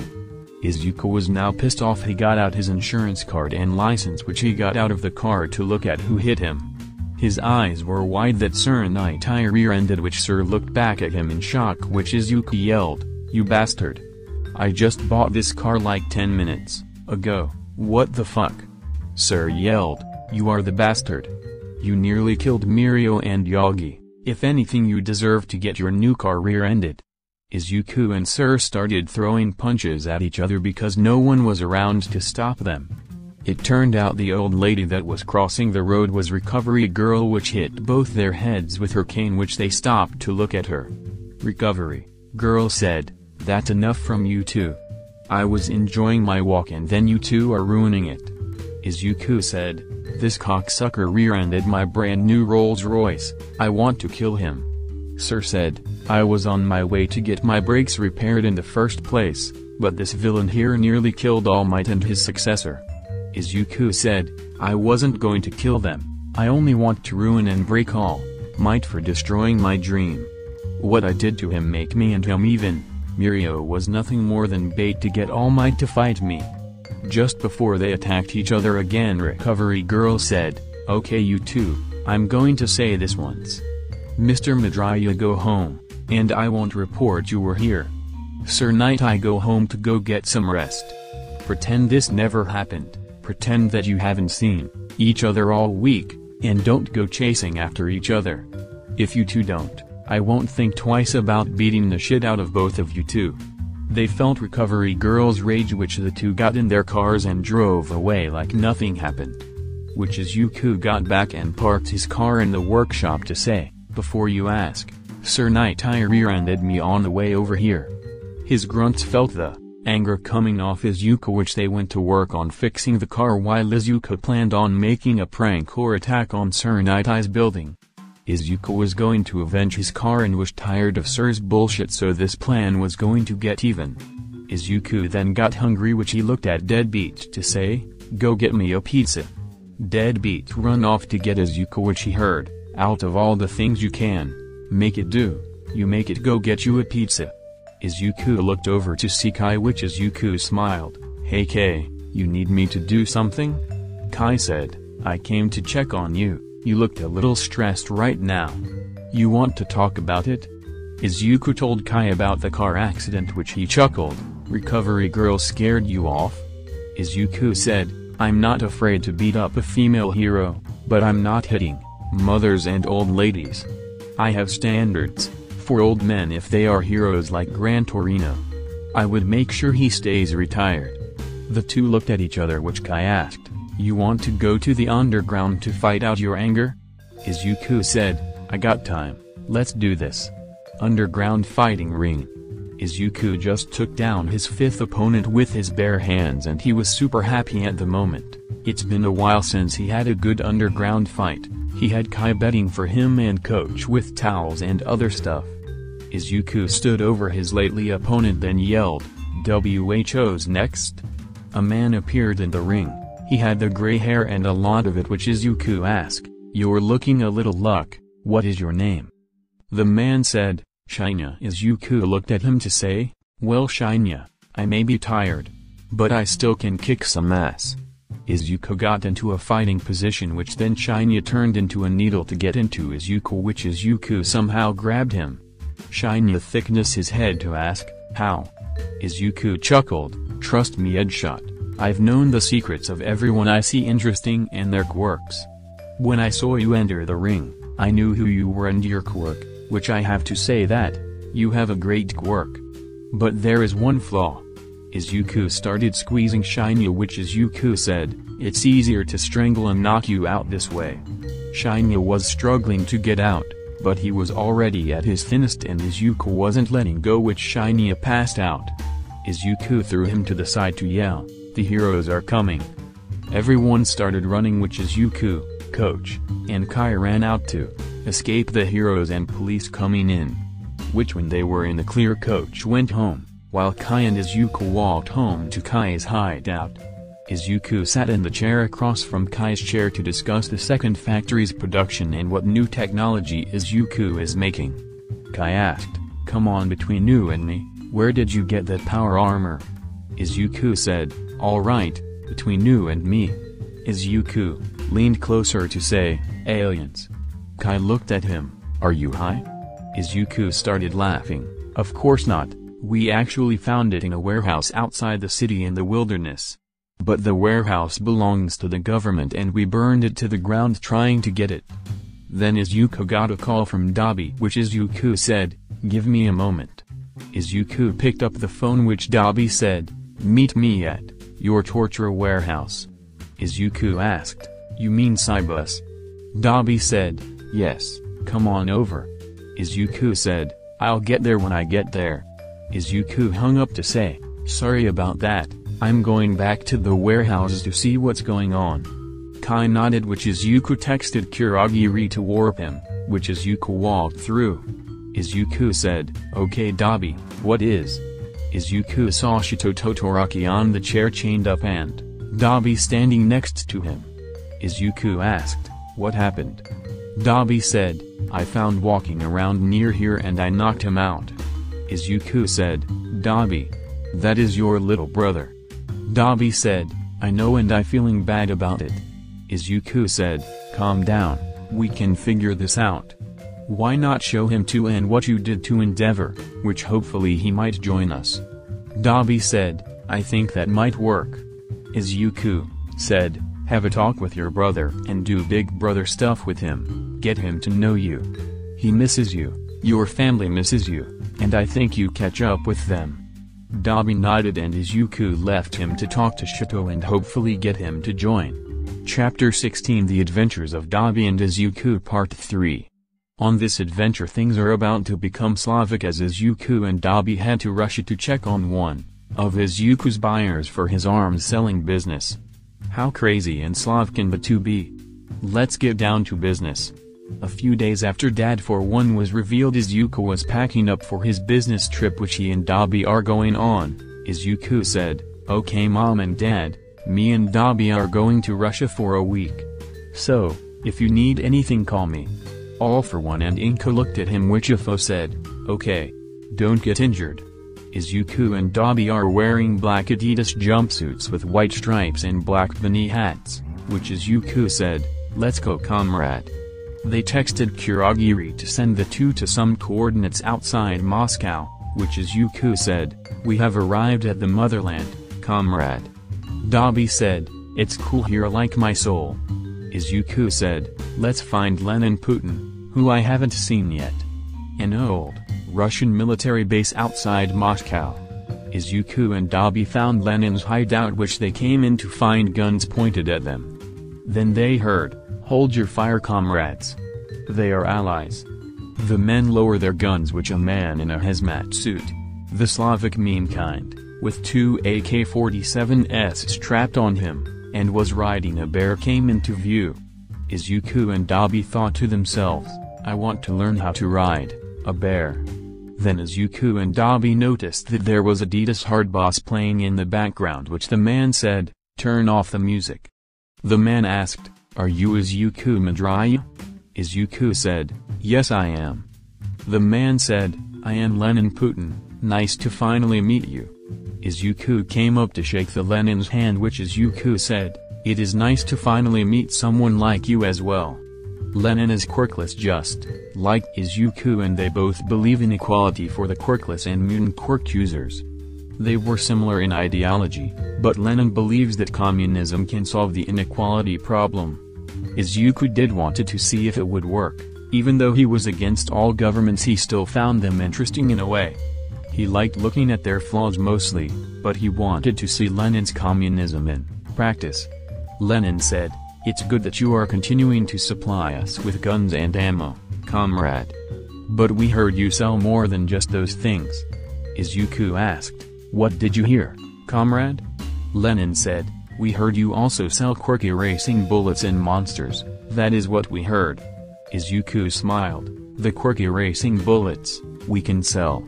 The Namas we can't. But we can do something about that, for you if you want." Lenin smiles, "You are a good man, comrade. What are you going to do next?" Izuku smiled, "I want to learn about this no-arm push-up I heard you can do. Also, me and Dabi want to learn how to ride bears." Lenin smiles, "Today you both want to learn how to be true Slavs. Once you start there is no going back." The two nodded which begins the beginning on how to become true Slavs, which they had to go to Siberia. Izuku and Dabi were freezing their asses off until they got warmer clothes, but it still wasn't enough. They then went to live in one of the abandoned gulag camps for the training. They had to do push-ups, dance, fight off bears, and get food without weapons. If they wanted to take a bath, they had to drill a hole in the lake to take a bath in the water. After 4 days of training, they came back to the base riding bears with AK-47s strapped on them and could do push-ups without using their arms. Izuku and Dabi learned the proper Russian accent, to speak Russian, ride bears, and now they will screw around with Lenin. They went to a dance party on a moving train, which Izuku said, what could possibly go wrong? They partied really hard and got super drunk from the vodka while the train was just rolling down the tracks. Which then they came across one of Russia's top heroes, Bloodman, which the three of them being stupidly drunk took the fighting stances. Bloodman came in to beat up Dabi, which Izuku pulled out his gun to shoot a rubber bullet to Bloodman's dick. Bloodman fell in pain, which the three started kicking him until he passed out. Izuku noticed as they were walking around saw an old lady with an RPG on her shoulder. Izuku asked, am I seeing this old lady carrying an RPG? Lennon said, that my mom, that's her therapy RPG. They talked with her for a little bit, which then they found a piano in the base, which Lennon said, for your final test you will play the national anthem of the glorious Soviet Union. Izuku got on that piano to play it perfectly, and Dabi did the same, which Lennon and his men clapped for them. Lennon said, you two are now true Slavs. Izuku said, what's next, Dabi? Dabi said, I bet we can take over the government by the time we leave. Lennon looked at them. We have been taking to do it for years, what makes you two think you can do it by the time you head back? Everyone was drunk. Izuku smirked, this country doesn't know the power of quirk erasing bullets in Namas. So Izuku called Kurogiri and convincing him to warp about 50 Namas to their location, which they planned attacks on the St. Petersburg and Moscow in one go. They went to sleep to get well rested for the overthrow of the government, which the two being drunk off their ass fell asleep on the chairs that they used map out the plan.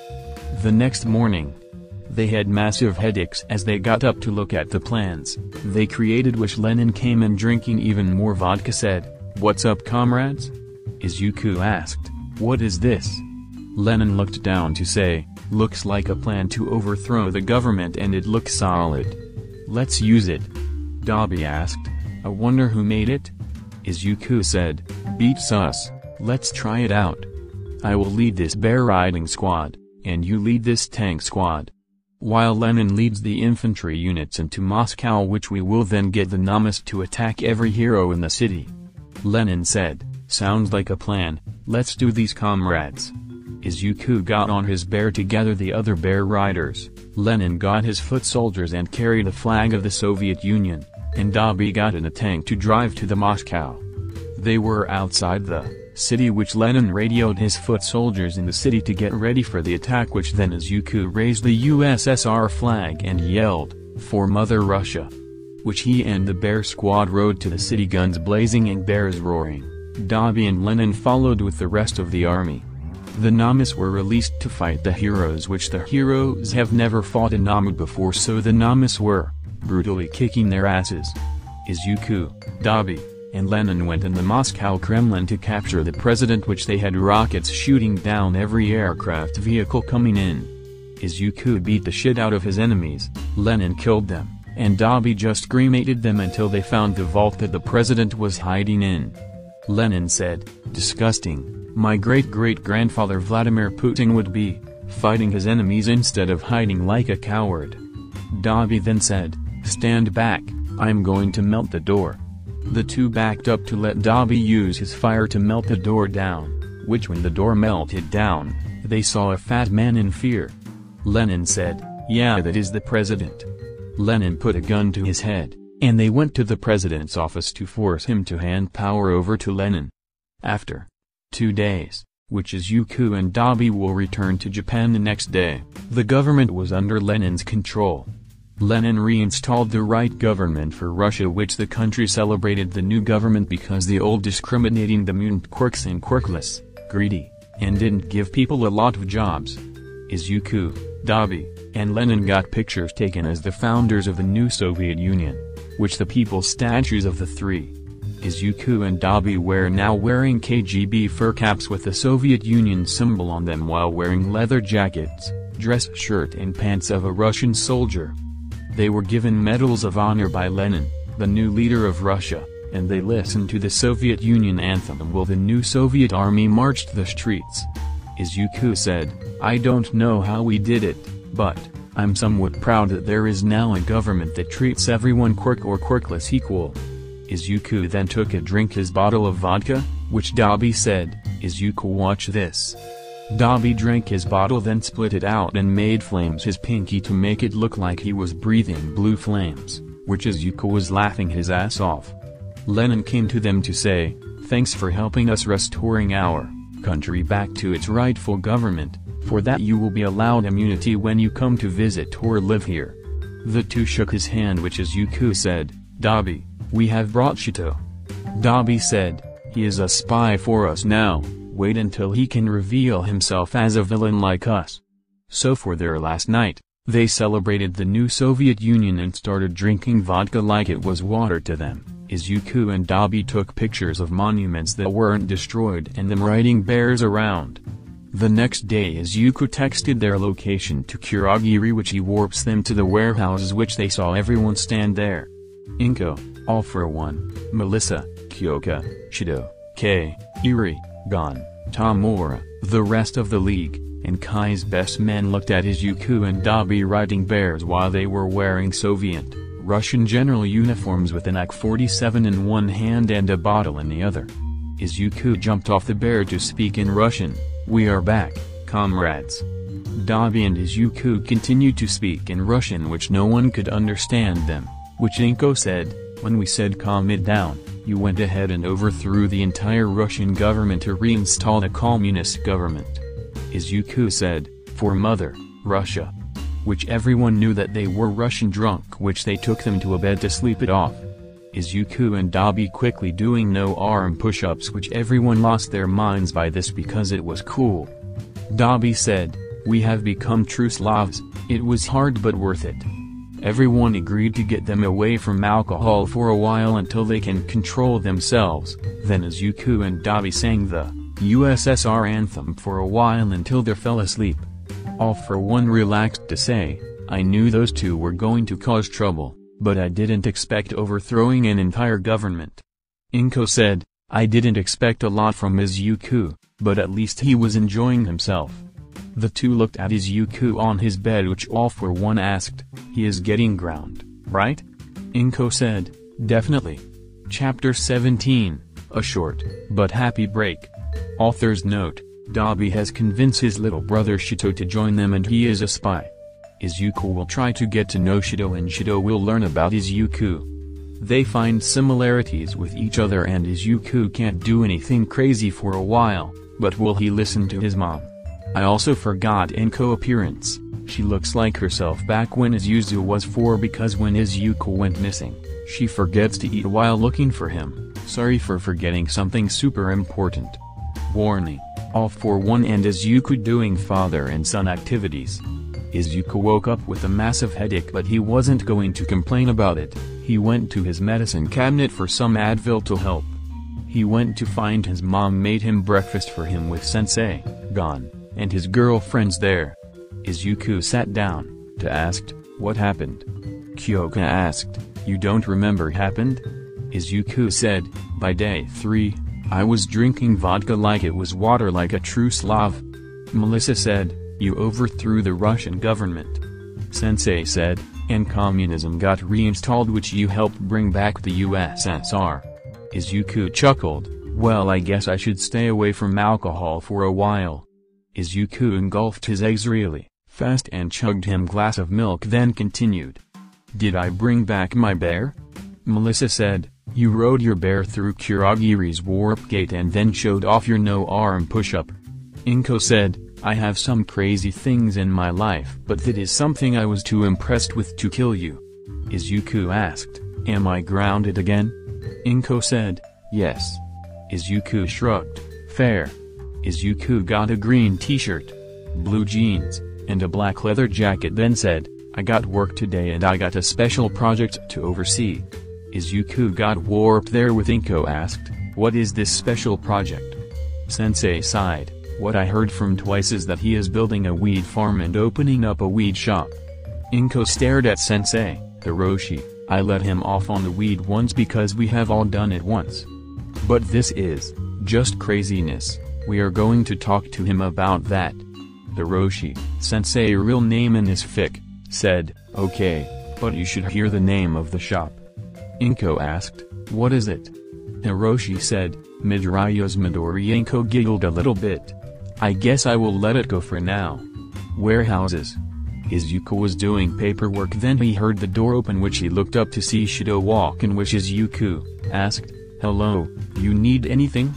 Shito said, "I have some questions for you that have been bothering me." Izuku said, "I'm an open book." Shito asked, "Aizawa-sensei or Bakugo wouldn't say why you hate Bakugo, so why do you hate Bakugo?" Izuku said, "He bullied and abused me ever since age 4 when I was discovered quirkless. I then one day had enough with the abuse and snapped.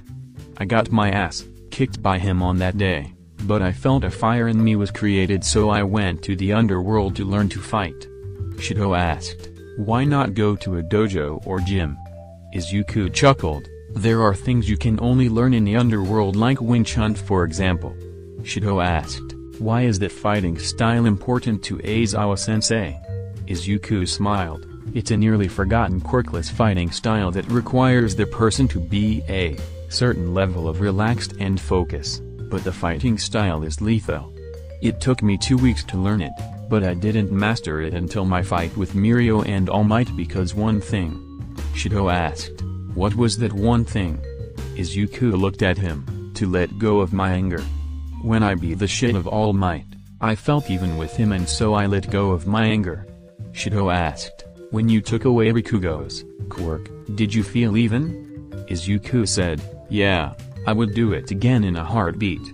Shito asked, "I saw the video clips of what Tuya did to Dad, which I found it satisfying. Am I a bad person for that?"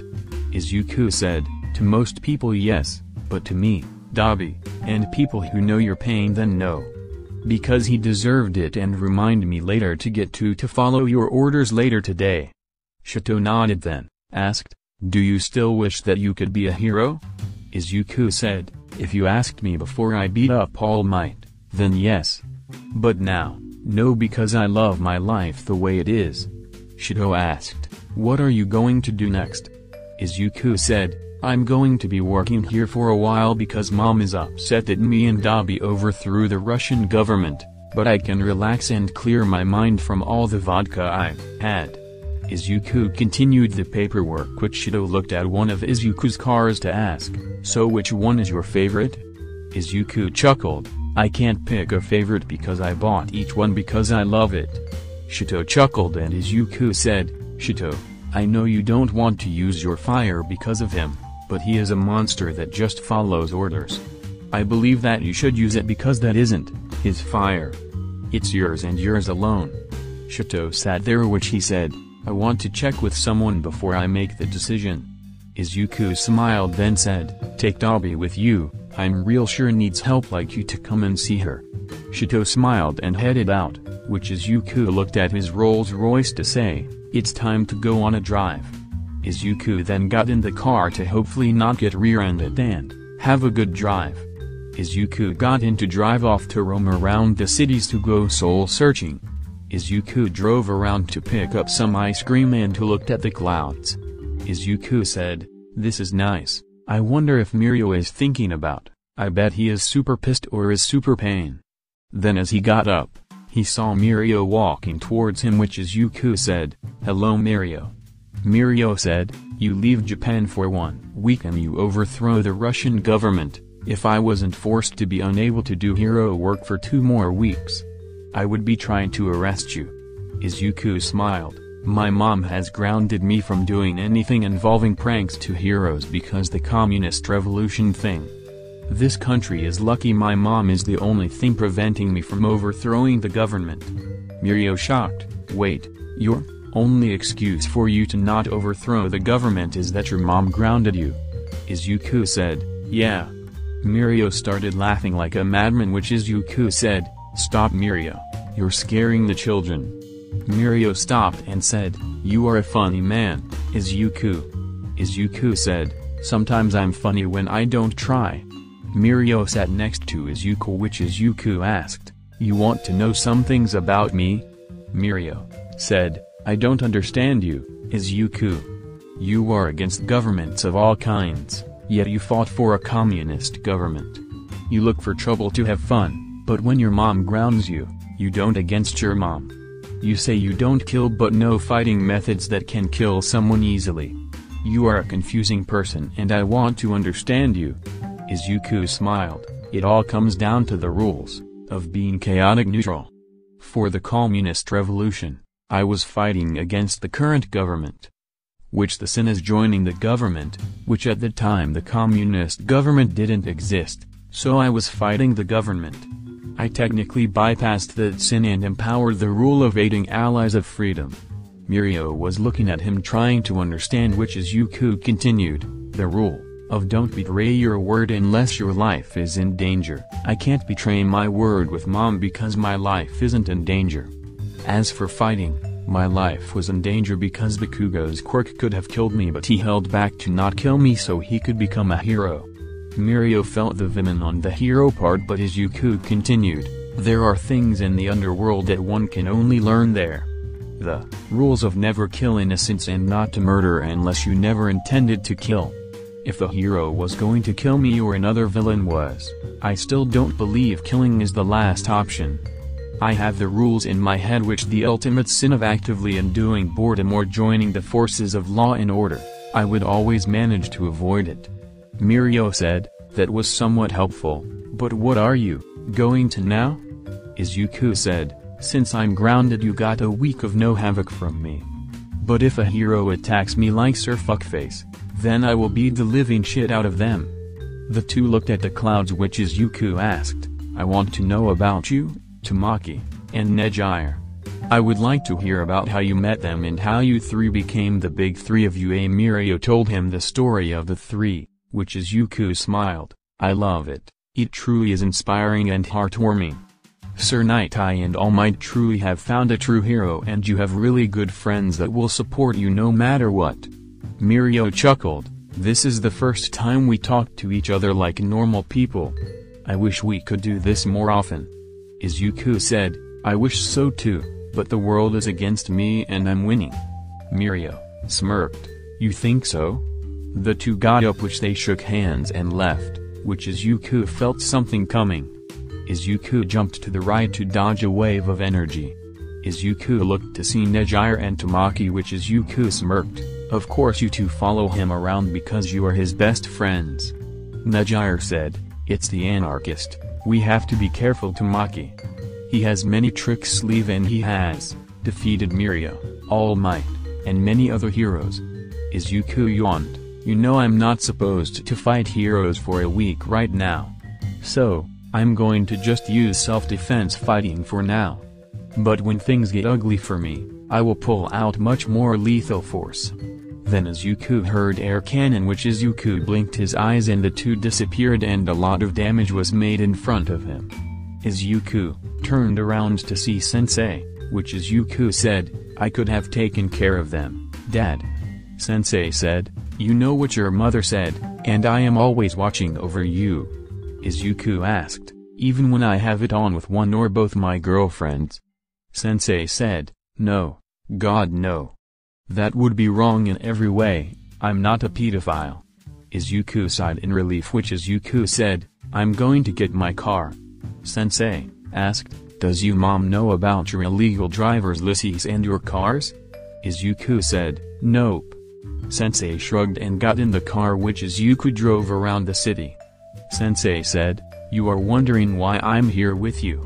Izuku said, yeah. Sensei said, I want to spend time with you, I am a father to Tamura and I do see you like another son. You never had a father figure in your life until you met me, which I would like to give you things that fathers and sons do together. Izuku looked at him to ask, like what? Sensei asked, have ever played catch with anybody, done an oil change, or went hunting? Izuku looked at him, I have questions, what is catch? Oil changes are a father-son thing? Hunting? Sensei in shock, you don't know what catch is? Yes, oil changes are a father-son thing and we can either hunt animals or works. Izuku smiled, well, time to do father and son things. Izuku and Sensei drove off to go do father and son bond activities, which first Izuku actually needed an oil change on his Tesla, so they did that. Then they went around the city to hunt for a bunch of quirks, then they came to the beach. Sensei brought baseball gloves and a baseball, where they played catch. They were playing catch, which Sensei would chuckle, "You're getting pretty good, Izuku." Izuku would laugh, "Thanks, Dad." Little did the two know All Might was watching from the sideline and he was horrified by the scene. He couldn't do a thing about it because if Izuku could beat him, then All for One could kick his ass and he wasn't allowed to do hero work for 5 weeks. It was like the two were mocking him, which he walked away because he couldn't do anything, and he caused this to happen. Izuku asked, "Did he leave?" Sensei said, "Definitely. I saw his face and it was enjoyable." Izuku said, "I agree, Dad, it was very enjoyable." The two laughed, which Sensei said, "Time to go home." Izuku said, "Okay, Dad." Chapter 18, Opening Early. Author's note, Izuku and Sensei had a father and son moment, but he can't do anything for a while. Twice brings a friend over to help them out, but what will them out with? Let's get down to business. Izuku was working on the weed farm until Jin came over and said, "Izuku, I have a friend who can help us with the farm." Izuku came over to Jin and his friend, which Izuku said, "Hello, mister." The man said, "Hyde, Stephen Hyde." That 70s show references? Izuku asked, "How can you help us with this project here?" Stephen said, "My quirk allows me to accelerate the grow of plants nearby." Izuku looked in his eyes. "How much do you want?" Stephen said, "I want a share in profits and some free weed." Izuku got the main guys that were investing in the project, which would be Izuku, Jin, Dabi, Higuchi, and Atsuhiro. The 5 discussed it, which Izuku said, "Welcome aboard, we now each own 1/6 of this here project." Stephen said, "Glad to be a part of it. Now stand back." They backed up, which Stephen released a gas which made the weed plants fully grown, which they 5 were in all. Izuku tearing up, "They move in herds. They do move in herds." The guys quickly took some weed to sample it. They went to Izuku's personal warehouse to smoke it. They were in a circle, which they each had their own personal blunt and began have stoner thoughts. Izuku asked, "Why is SpongeBob the main character, when Patrick is the star?" Dabi stared at Izuku, "Bruh, what if the light we see at the tunnel at death is the same first light you see when you are born?" Jin said, "If we can't see air, then fish can't see water." Stephen said, "I'm telling you guys, there is a guy who invented a water-powered car. The government kidnapped him because it would kill the gas and oil industries." Higuchi asked, "Do you guys think that regular dogs see police dogs and think, oh shit, it's the police?" Atsuhiro asked, "If you're waiting on the waiter, then aren't you the waiter?" The guys leaned back, which Izuku asked, "How much sample have we tried?" Dabi looked at the trash bag they put the sample in, which he said, "Not enough." Shito came in to check on Dabi and Izuku to see them high as hell, which Dabi said, "Little Shito, come on over here." Shito came over to ask, "What are you 6 doing?" Everyone laughed. Then Izuku said, "Sampling." Shito looked at the trash bag with the weed, which he asked, "You're sampling this much?" Higuchi chuckled, "Yeah, can you help us with this?" Shito was about to say no but said, "I might as well try it." Shito sat down to sample with them, which after a while Shito with his hands in the air. That is why I believe that Shinso Hitoshi is Aizawa's secret love child. Izuku said, "My first thought when I saw his picture was the same reaction." Dabi said, "Look at him, those Hitoshis are protecting him from the truth that he is Eraserhead's child. They are doing it for his safety, but look at the hair and tired eyes." Deadbeat brought them 20 boxes of pizza with garlic bread, which the guys were eating it like groceries. Jin said, "Whoever made pizza should get a Nobel Peace Prize, because pizza could end wars." The guys could agree with its statement, which Higuchi said, "Guys, if you buy a bigger bed then you have more bedroom and less bedroom." Izuku leaned back to say, "Bruh, you are right." Atsuhiro said, You know the voice in our head that we use to read something, we can make it whatever we want. Dobby said, my voice when I read is Morgan Freeman. Shoto said, same. Dobby and Shoto high-fived on that one, which is Yuku said, Keanu Reeves is mine. Atsuhiro, Iguchi, Jin, and Steven said, same. They sat around, smoking the sample until they heard a knock on the door, which is Yuku said, hide it. They grabbed the weed and hide it, which is Yuku opened the door to see Sensei. Izuku asked, what's up, Dad? Sensei said, I'm just checking on you, making sure you aren't doing anything too dangerous. Izuku smiled, oh, I'm just here doing paperwork with the guys. Izuku opened the door wide to show Dobby looking at papers like he knows what he is doing. Jin was spinning around in his chair. Iguchi was looking at the computers pretending to know what they mean, while Atsuhiro and Steven were washing Izuku's cars, which Izuku said, nothing weird going on. Sensei said, I saw Shoto come in here. Izuku asked, where is Shoto? Shoto came out of a room with a blindfold on, which he said, guys, I'm blind. Dobby came over to take it off, which Shoto said, I can see. I can see. Sensei asked, what happened to him? Izuku said, oh, we are playing a game. Sensei smelled the room and asked, I smell weed. Izuku pulled out a bar of gold from his shelf next to the door, which he said, there is no smell. Sensei asked, are you trying to bribe me? Izuku looked at him in shock, no, of course not, I just wanted to give you a small gift. Sensei asked, how much did you smoke? Izuku asked, what? Sensei asked, how much weed did you smoke? Izuku said, what weed? I'm still growing. Jin said, what about street? Iguchi dropped a book on Jin's head on purpose to shut him up, which Sensei said, your mom is coming to check on you, so sober up. Izuku said, thanks Dad. Sensei left, which Izuku said, okay guys, let's sober up. The guys sighed, which Shoto asked, guys, where is Dobby? Dobby was behind him, which he said, behind you. Shoto jumped in the air in fear, which the guys laughed their asses off, which Izuku said, believe we will start selling the stuff tomorrow. Tomorrow will be the first day of Midoriya's Midori. They cheered for a while and waited out the effects, but Shoto was super high, which Dobby was calming him down. Shoto said, Mirio has to be All Might's secret love child and Shinso is Aizawa's secret love child. Dobby said, you told us, don't worry, it's an interesting theory, but for now calm down.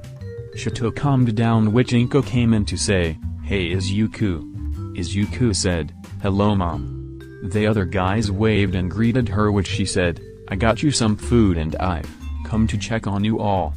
The guys ate up the food with ease, which Inko was surprised, which Izuku said, thanks mom. Izuku and the guys went to work, or Izuku actually is doing work while everyone else was pretend they knew what they were doing. Shoto then tapping the desk with a beat, which everyone started getting into it except Inko. Dobby, Shoto, Iguchi, and Steven started hooked on Feeling, which Izuku, Atsuhiro, and Jin started singing the lyrics. Which Inko was laughing her ass off by this. Then Sensei and Tamura came in to see the event. Sensei and Tamura sat next to Inko enjoying the show, which Izuku pulled out a trumpet to really get into it. When the song finished, Inko, Sensei, and Tamura were laughing their asses off. Izuku in surprise, wait, how did you get here? Inko said, what do you mean? I was here for a while and brought food. Sensei said, I brought Tamura to check on you all. Steve said, the government has found us.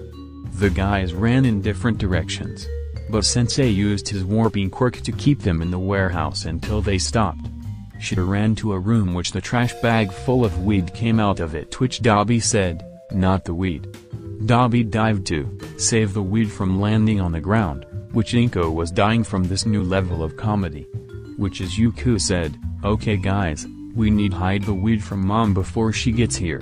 Inko laughed, Izuku, I have been here for a while now. Izuku said, I can hear her coming, quick put it in the car. Inko, Sensei, and Tamura was dying from the stoners putting the weed in one of Izuku's cars, which Izuku said, I believe she won't find it here. Izuku looked around to say, hey mom. Inko walked up to the car and got the trash bag of weed out of the car, which Izuku shocked. How did that get in there? Inko asked. Was this bag all the way full? Izuku squinted at her. Perhaps. Inko opened the bag and said, this is a 10-gallon bag and it's half full. Izuku asked, are you sure it's half full? Inko said, yes, I'm sure. Izuku looked at the guys to say, we are too high to be doing anything. Let's take a break and ask ourselves, if Cinderella's shoe fits perfectly, then why did it fall off? The guys were thinking extremely hard, which Inko lost her shit because it was super funny. Which the guys fell asleep in sleeping bags Izuku had in the warehouse. They woke up the next morning, which Izuku looked at the video cams and voice recorders to see what happened yesterday. Izuku showed the guys and agreed it was funny as hell, which Shido lost his shit when he came out to say he's blind and the song they sang. Which they agreed to lock the doors next time and not to get that high for a while. They left to do other stuff, which Melissa came in, which Izuku said, hello, sorry I couldn't check you yesterday. I had a thing. Melissa said, yeah, we saw the video your mom recorded, it was too funny. Izuku in shock, mom recorded it? Melissa said, I laughed so hard for it and Kyoka couldn't stand up, that was so funny to her. Izuku said, yeah, I'm not getting that high. For a while.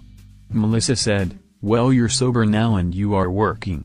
You haven't caused any real trouble lately, so I'm giving you a gift. Izuku smiled, what is this gift? Melissa said, just sit on your chair over there and I will show you.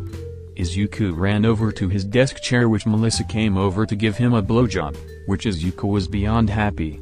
Then he heard a knock on the door, which he got Melissa to get under the desk to continue, which he said, come in. Kai came in to ask, hey, Izuku, how are you doing? Izuku said, I'm great, I'm just doing paperwork right now. Kai said, awesome, so how is my production and sales here? Izuku said, well, we have increased production and sales by 30% from last week. Kai nodded, great, I hope you continue the good work. Izuku said, I will, sir. Melissa started licking Izuku's balls to tease him, which one of Izuku's eyebrows twitched, but he kept a straight face. Kai said, when you are free, I need you to take Eri to the park like usual. Izuku said, sure thing. Melissa started deep-throating, which Izuku was going plus ultra to keep a straight face, which Kai said, okay, see you later. When Kai left, Izuku then grabbed Melissa's hair to bust a nut in her mouth, then he said, that was too close, but it was thrilling. Melissa said, that was exciting, you have a great poker face. Izuku said, one of the perks of being a villain. I now know what Bill Clinton felt like. Which Izuku felt more focused than ever and did his reports even faster than before, which he thought, I need to do this more often. When Melissa left, Izuku said, today is a great day so far. The intruder alarm went off, which Izuku checked the cameras to see, Ingenuime, Mirko, Mount Lady, and Cammy Woods were outside the warehouses, which Izuku said in the radio, Level 2, Orange, I repeat, code Orange. Izuku had a plan for this and broke down his security into layers. Level 1, Yellow, which was normal operations, but guard should be on low alert. Level 2, Orange, be quiet on operations and guards should be prepared. Level 3, Red, prepare for attack and grab your weapons. Level 4, Gray, grab your weapons and start shooting. Finally, Level 5, Black was to destroy everything, release Namus, and gun down anything not friendly. Izuku watched the heroes until he got in his power armor, which he continued to watch them. Izuku saw they were about to walk into their trap, which Izuku said, Cobra Team, unleash the sleep darts. The heroes were shot with darts, which they fell asleep quickly, which the team picked them up to go to Warehouse Ibus.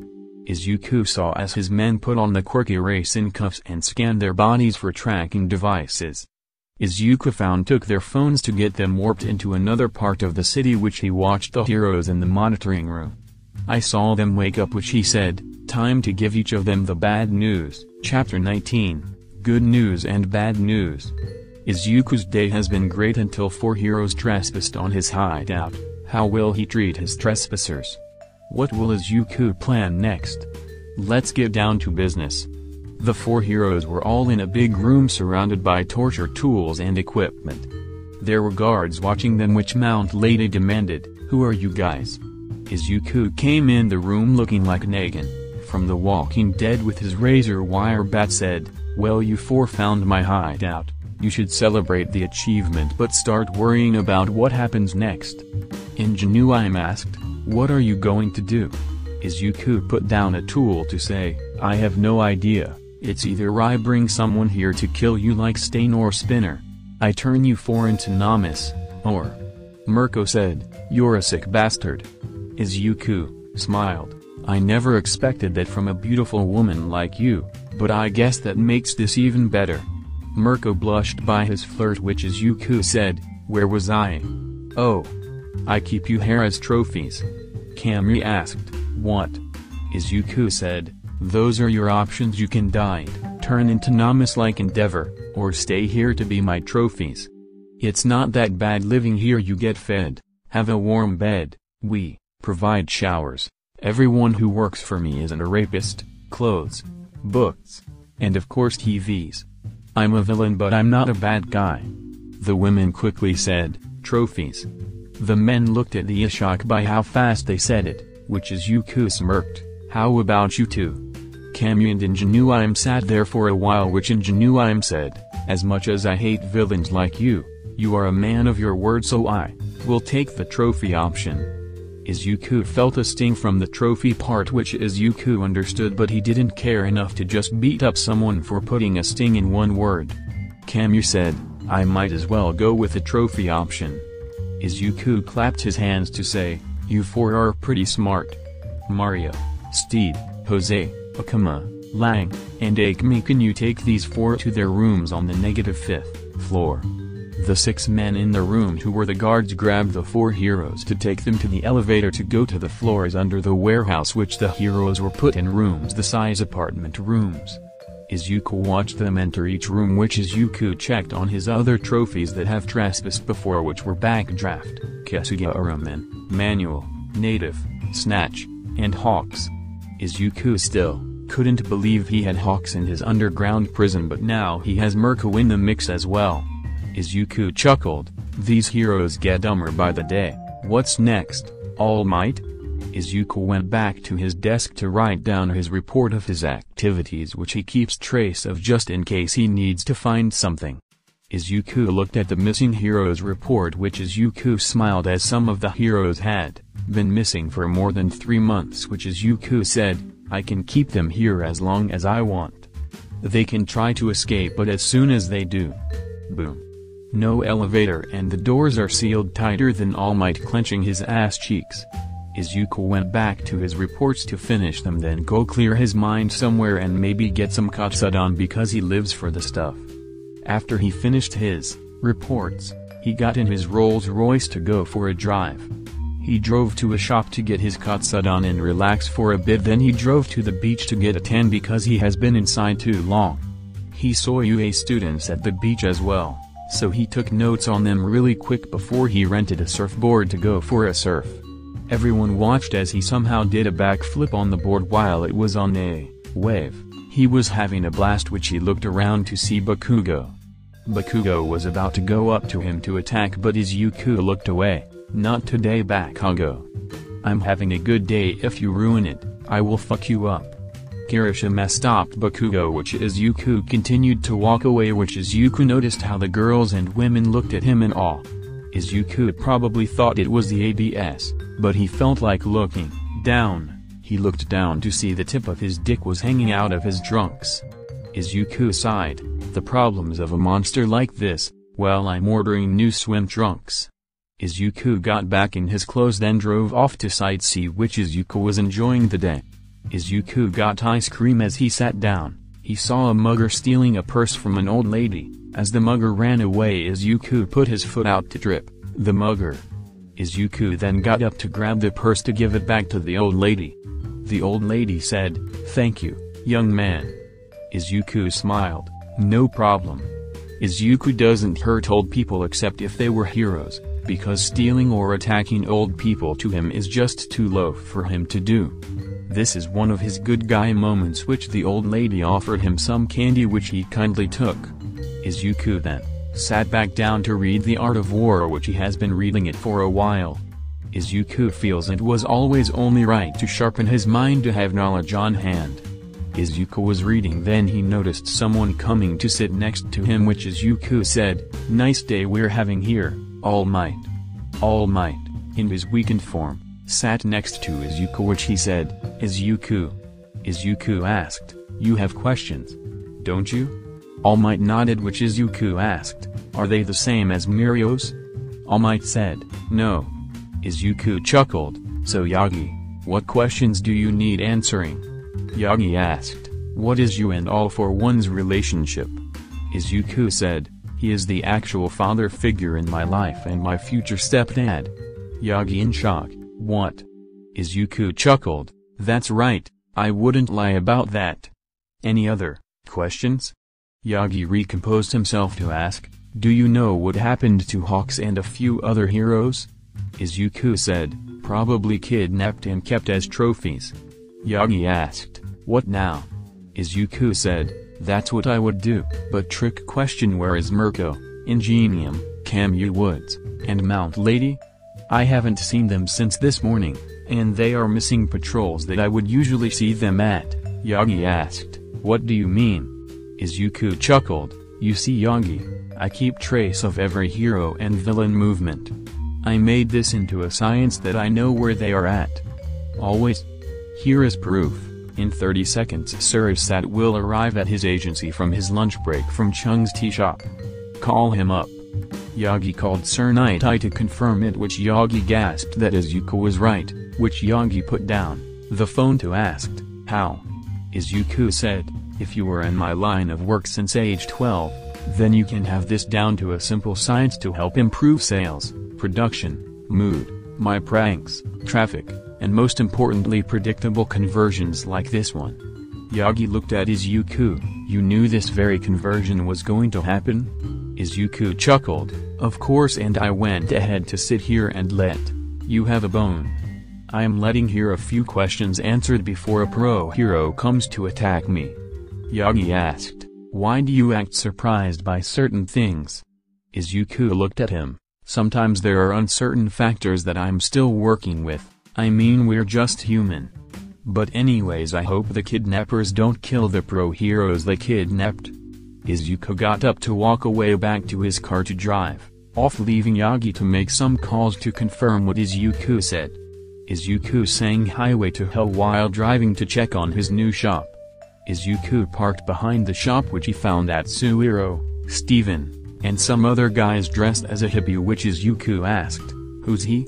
Steven said, "Oh Izuku, this is my friend Leo. He is an expert on every type of weed known to man." Leo said, "Hey man." Izuku looked at Leo and said, "I like him, he dresses for the job he wants. Respect." Izuku fist bumped Leo, then Atsuhiro showed the last part of the shop that was needed before it opens, which would be the weed being stored in the storage room. The semi-trucks came in to reveal men to grab the plants and put them in the storage room, which Leo said, "Now that is a lot, but I will get them labeled." Izuku left to go pick up a package he has been waiting for 3 months. Izuku went to the post office to pick up his package. He went back to his warehouse to open it up, which inside the box was 2 guns. Izuku picked up the black gun which word in gold Kyoka, and he picked up the white gun with the word in gold as well Melissa. Izuku teared up, "They are perfect?" Izuku took out his guns and replaced them with his new guns, which he went to his shooting range to test them. The pistons had 3 modes, which were safety, semi-auto, and auto, which Izuku tested them then put them back in his jacket. Izuku said, "I will have my girls with me at all times now." Izuku couldn't wait to show them off, but he checked the time to then go check how the new prisoners are doing. Izuku went to warehouse Cybus to look at the cameras to see They are just adjusting to the cells. Izuku decided to check on one of them to ask them why they trespassed in the first place. Izuku went to Ingenium's cell, which Izuku came in to find Ingenium adjusting the books on the bookshelf. Izuku asked, "You don't mind if we have a chat, do you?" Ingenium said, "I don't mind, I got nowhere to go." Izuku asked, "Why did you trespass?" Ingenium said, "To be honest, we had no idea where we were at and we were patrolling the area because it hasn't been patrolled in months." Izuku chuckled, "Well, aren't I attracting attention when I was trying to hide my base of operations?" "Ironic, really?" Ingenium asked, "Why do you believe me?" Izuku said, "I know you are not the type who would lie, and if you did, you would be pretty bad at it. Because of that, I'm asking you and not the other three." Ingenium asked, "Are the missing heroes here as well?" Izuku said, "Oh yeah, Hawks and a few others are here too. They trespassed, so I captured them, and they chose the trophy option." Ingenium asked, "You already beaten and humiliated All Might, overthrown the Russian government, and countless other things. Why do you keep prisoners as your trophies?" Izuku smiled, "You can never have too many trophies." Izuku left the cell, which he laughed as he headed up to head home, which Izuku came home to a nice dinner. Izuku then went to teaching on the English language, which sensei liked Izuku teaching someone so young how to do the business, but Inko was just thinking this was too advanced for a 6-year-old. Izuku gave Gon some homework over macroeconomies, accounting, taxes, English words that he learned on that day, and write a 2-page paper on any business in the underworld. Izuku then showed Melissa and Kyoko his new guns, which they loved the fact that he thought about them all the time and would write their names on guns to keep him company. Izuku got a phone call, which Izuku answered it. "Hello, Dabi." Dabi on the other line said, "There, back." Izuku asked, "Who?" Dabi said, "Elena and Maria." Izuku was thinking, who the hell are? "Oh. Yeah, the ones we don't report." Izuku said, "Give me a minute." Izuku looked at everyone in the room to say, "I'm sorry, I got extremely important business to deal with." Izuku texted Kurogiri to warp him to Dabi's location, which Izuku ran through to find Dabi with the aliens. But Izuku noticed, there was a third alien with them, which Izuku waved. "What's up, how did it go?" Elena said, "We are allowing the quirk to live amongst the quirkless, which we come to tell you to something." Dabi and Izuku looked at the third alien, who was about 5 years old, which Mirai said, "So the time works differently on our planet, so you saw us about a few weeks ago. Those weeks equal about 6 years on our planet," which Elena would like to introduce Dabi to this one. Dabi looked at the kid, which Elena said, "Dabi, this is your daughter Rei." Dabi chuckled and fainted, which Izuku was super shocked. "What?" Dabi explained. "I need explanation. Like now. The plot just became too confusing for me." Elena said. "When me and Dabi were in Tokyo, we got it on, which I was curious about interspecies relationship, and it turns out we made a quirked hybrid." Dabi was on the ground completely fainted, which Izuku started slapping him and saying, "Why didn't you wrap it? Dabi, you had one job and you screwed it up." Chapter 20, The Adventures of Dabi and Izuku Part 4. Dabi is a dad. Izuku is currently getting Dabi to get his ass up. The aliens are currently looking for something and they need Dabi to help teach Rei how to control her fire. What will the alien give the two? Will they keep the secret of they have relations with aliens? What are the aliens looking for? Izuku saw that slapping Dabi wasn't helping, so he pulled out a bottle of water and poured it on Dabi's face. Dabi woke up, which Izuku said, "Dabi, you need to wrap it every time for now on." Dabi went up to Rei to say, "Hello, Rei." Rei said, "Hello, Papa." Dabi smiled, which Elena asked, "Rei, you want to show your papa something?" Rei shyly but showed her white flame, which Dabi said, "There is nothing to be afraid of." Dabi showed his blue flame, which the two flames danced next to each other, which everyone was in awe. When the flames disappeared, Dabi saw the burn marks on her hand, which Dabi asked, "You want to show her how to control her flames to not hurt her as much. Elena nodded, which Dabi said, "Don't worry, Rei, I will show you how to control and use your fire." Rei smiled, which Izuku said, "It's so pure."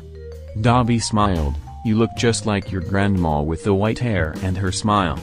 She will love you." Izuku said, "Remember, Dabi, we can't reveal anything about aliens or that she is half alien." Dabi nodded, which Maria said, "We are also here because we heard about quirk erasing drugs, which we need them to keep order and protect our people from the quirk to use their quirks for evil." Izuku said, "So, you also want to see the factory I oversee?" The alien looked at Izuku in shock, which Elena asked, "Earth has factories of the stuff?" Izuku said, "No, but actually yes. You see, there are 2 factories in the entire world. They both belong to Kai Chizaki, my friend. I oversee one of them and both factories are here in Japan." Maria said, "I looked up Mr. Chizaki, also known as Overhaul, which he is the leader of the Shihusei Kai. Kai basically has a monopoly on the drug, but no one knows how it's made. Which means you must know how it's made." Izuku chuckled, "You have done your research, but I can't say how it's made out here. When we get back to the warehouses, then we can show you how it's made, and Dabi will spend time with his daughter." The aliens nodded, which Izuku texted Kurogiri to warp them to the warehouses, which Izuku lead the aliens to warehouse Rober Multiplicat. The aliens were interested in why Izuku uses Latin to name his warehouses, which they looked inside the factory to see how the stuff was made. The aliens watched each step of the process and recorded it for their world to see, and asked workers at the factory about how each step works. Izuku got on the speaker to say, "You all will help our friends hear how the drug is made. After they leave, you will forget about them. When they leave, I'm giving you all a pay raise." The workers then showed the aliens how everything works in the lab, which Dabi was showing Rei how to control her fire, which was hotter than Dabi's fire. Dabi revealed his real name to her and why he abandoned his name. Rei then asked, "Is my quirk bad?" Dabi said, "It's only bad if you make it bad." Then Izuku got out his firebird to take them to Dabi's mom to show Rei his mom, which her name is also Rei. Izuku watched as Dabi, his mom, and Rei were talking to each other. Ms. Todoroki was happy to see her son as a dad. Izuku noticed that Rei looks almost identical to Ms. Todoroki, which he thought there was some cloning going on. Which when they left, they went to show her the beauty of Japan. They took her to the beach, to Tokyo Tower, and many different places to show her that her human half isn't that bad as she thinks. She was happy, which then Eraserhead came, which Izuku put his hand in the air to say, "No, Aizawa, this is Dabi's night to bond with his daughter. If you mess this up, we will make you pay for it." Aizawa said, "Sorry, I don't make exceptions for parents." Izuku told Dabi to take his daughter and run, which then Fourth Kind appeared to stop them. Izuku, Dabi, and Rei were surrounded by Aizawa, Fourth Kind, Midnight, Present Mick, Ryuku, and Vlad King. Izuku said, "I guess you want it the hard way." Izuku threw his smoke grenades, which blinded everyone, but Izuku didn't need sight, he used his ears. Izuku came up to Fourth Kind to dislocate all 4 of his arms, then roundhouse kick him in the face. Then Izuku got Dabi and Rei to run, which Izuku said, "I'm going to be grounded longer, but it will be worth it." Izuku ran up to Ryuku to pepper spray and knock her out with ease. Then Izuku used his taser baton to take out Present Mick before he used his quirk, then shot Vlad King in the dick with a rubber bullet. Izuku turned to block Aizawa's kick, which Aizawa jumped back to attack again. Izuku noticed that Midnight had to be somewhere preparing for a sneak attack. Izuku heard Midnight coming, so he threw a punch to the gut, then pepper sprayed her and jabbed a spot on her spine to put her to sleep. Izuku then dodged Aizawa's kick and grabbed his leg to throw him the ground face first. Izuku then tased Aizawa so he can't chase after them. Izuku ran out of the alley to find Dabi and Rei in his car, which Izuku jumped in the driver's seat to haul ass out of there. Izuku said, "Those heroes are becoming more unexpected when I don't focus on them. I guess All Might told them that I watch them." They are changing their schedules just to confuse me, foolish. Ray asked, Dad, are you two the bad guys? Dobby said, no honey, we may be villains but we are not bad guys. We fight for things that society don't agree with. Like I want to end fake heroes who want to be heroes for the money and fame. Izuku here fights for the quirkless and mutant quirk users, who are treated very poorly across the world. But society doesn't agree with us, but we fight for what we believe in to hopefully one day they change and agree with us. Ray and all, I understand it. That's so cool. Izuku said, Dobby, your daughter is too cute to live on Earth. Dobby said, I know, they made it back to the warehouses, which Elena said, oh, there you two are. Well, how was your trip with Dad? Ray said, it was super fun and I saw Uncle Izuku beat up the heroes to get us away from the heroes, which was super cool. Izuku scratched his head, which Elena said, well, at least you had fun. Elena looked up to Dobby to ask, what is the warehouse labeled Anarchist for? Dobby said, that is Izuku's personal warehouse. Elena said, Maria went in but still hasn't come out. Izuku opened the door to find Maria smoking a blunt, which Izuku laughed, she's high right now. Elena said, is that marijuana? Dobby said, yep. Elena said, that plant is stupidly rare on our plant. Izuku smiled, I grow 20 warehouses of the stuff, do you want some? Elena said, no thank you, I'm a mother. But we would like some extra credits when we get back. Izuku and Dobby got about 5 10-gallon trash bags of weed to put in the spaceship, which Elena said, Dobby, I want you to take care of Ray for a week on Earth time. I got a lot of stuff to do and she needs to understand Earth's history. Dobby nodded, then Elena kissed him, which Izuku helped Maria get in the spaceship, which Izuku also gave them an ammo box full of quirky racing bullets. The alien ship left Dobby, Izuku, and Ray, which Izuku said, we need to expand our business to space. Dobby rocking Ray in his arms, yeah, we should share with the aliens our supply. Izuku pulled out blueprints for new technology, yeah, especially if they keep giving us their technology. I mean, look at this, a flying time-traveling car, plasma pistols, a stim pack, and a machine to reverse our aging. Dobby looked over to see the flying time-traveling car, which he said, we need to work on that one first. Izuku said, yeah. I'm not ready to change out the laser guns yet. Let's head to the warehouses to get this stuff worked on. The two got warped back to the warehouses, which Izuku got to his workshop to say, okay guys, this project's time flow will be a secret project that no one here will talk about. Also, you did a great job lately and I want you all to know that. Keep it up. The grunts began working on the time machine, which Izuku and Dobby couldn't wait to fuck around with time. Izuku asked, what should we do for our time-traveling adventure? Dobby said, okay, so we gather the most valuable things across history, hid them in a certain spot, then we come back to the present and sell some of them. Izuku said, nice, I like it. They thought about what to steal, which they came up with a brilliant idea. Izuku said, I know what I should do. Dobby said, same. Izuku said, you go first. Dobby said, we go to the future to see every winning lottery and write down the numbers. Izuku said, nice. Dobby asked, what's yours? Izuku looked at Ray, who was asleep, which Izuku said, you know All Might's mentor, Nanishimura. Dobby said, yeah. Izuku giggled, I'm going to give her a good time. Dobby said, no you won't. Izuku said, but think about it, he fucked me over with hero schedule changes and a few other things, so I'm time traveling to bone his mentor in revenge. Dobby said, that's fucked up man, a little too far. Izuku said, I know right, but I will think of something else just in case I change my mind. Dobby asked, what if we give the Romans laser gun technology? Izuku said, Dobby, we can't fuck the timeline that hard. We need to keep it stable so when we come back to a slightly different future where we can just look around in the different eras. Dobby said, yeah we could that. Izuku said, but for now, we don't speak of this with other people.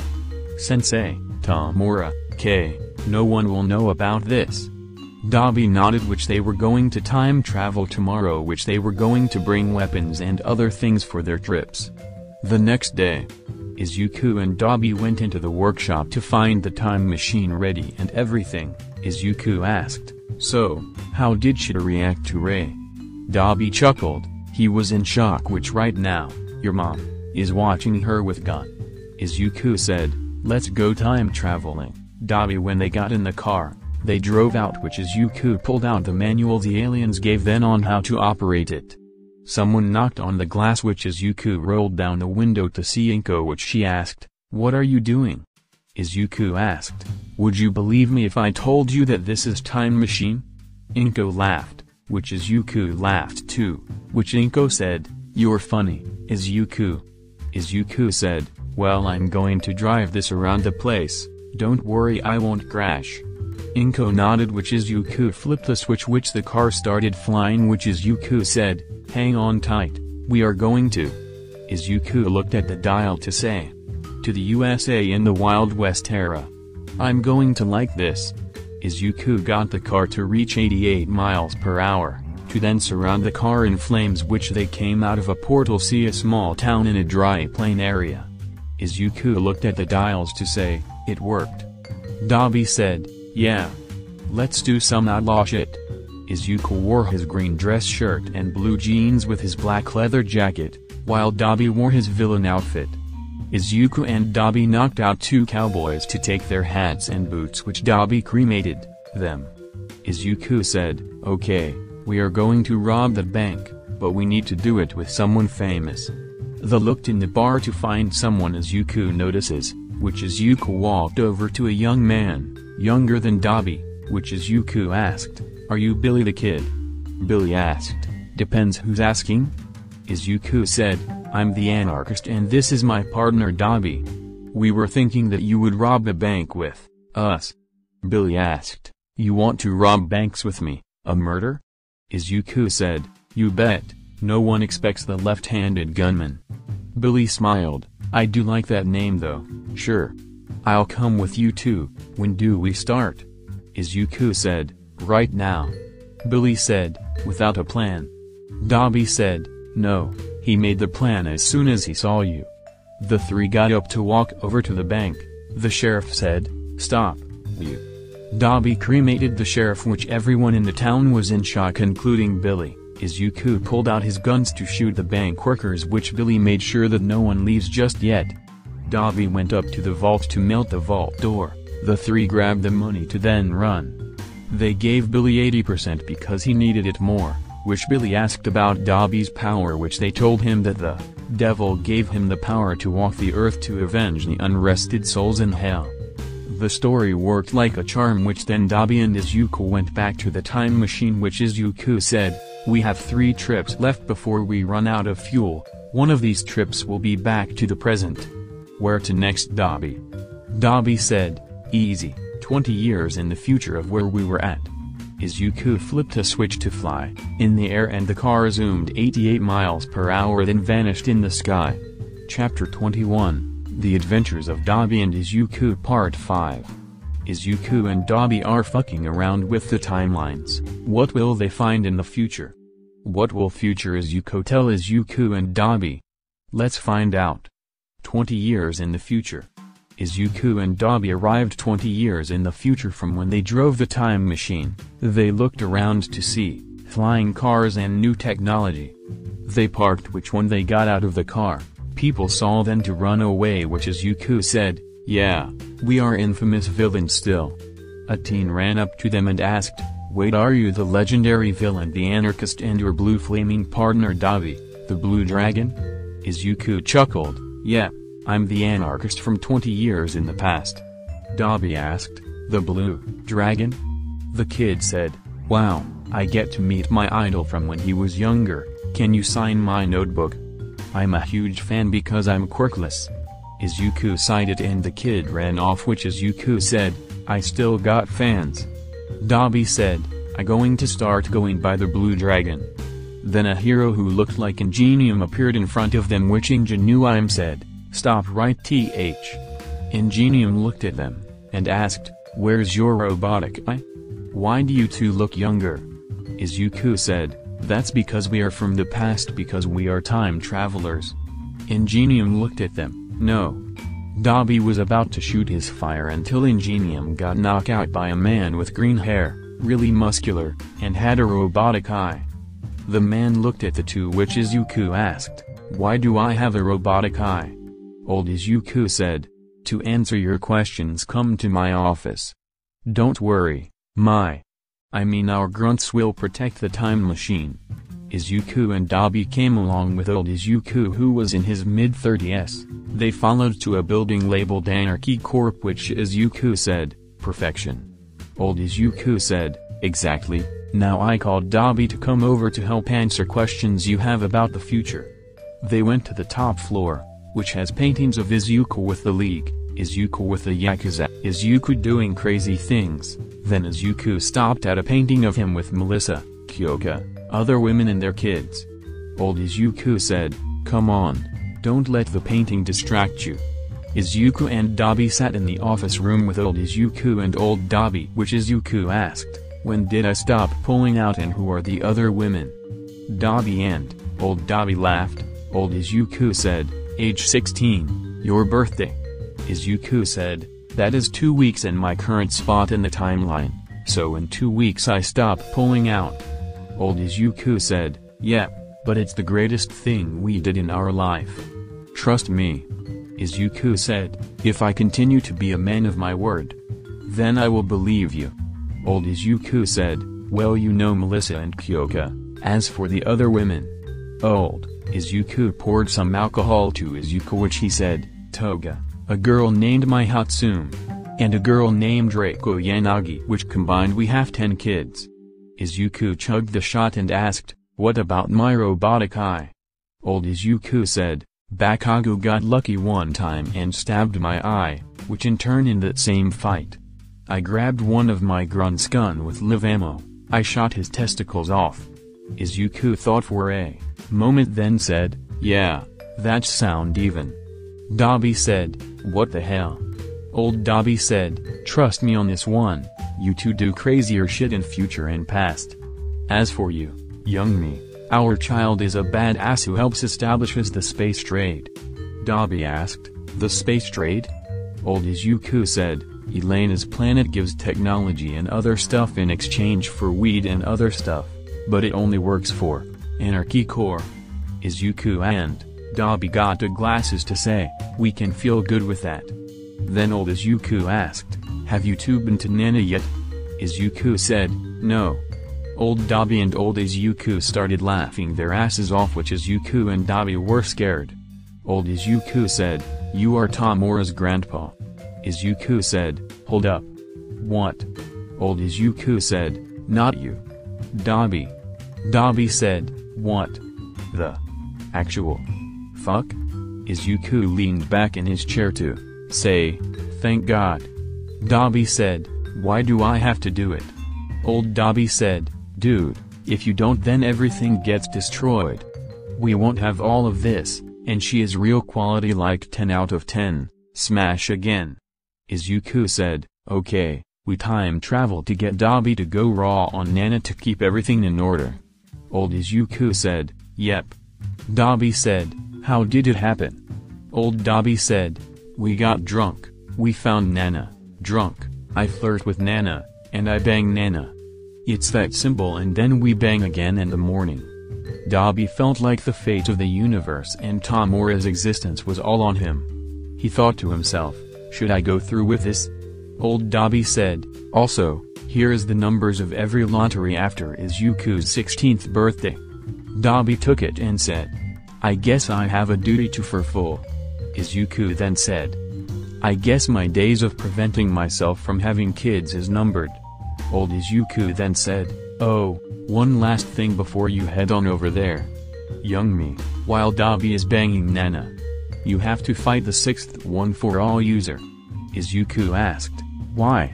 Old Izuku said, "Because we look like a Yakuza member, because we are and he has a grudge with them. So heads up on that. Dobby asked, "Why are you two telling all of this?" Old Dobby said, "Because it has to happen in order for things to work out like this. You two have a mission that only you two can do." Izuku asked, "What happened to the time machine in the future?" Old Izuku said, "The government took it and we can't find it yet."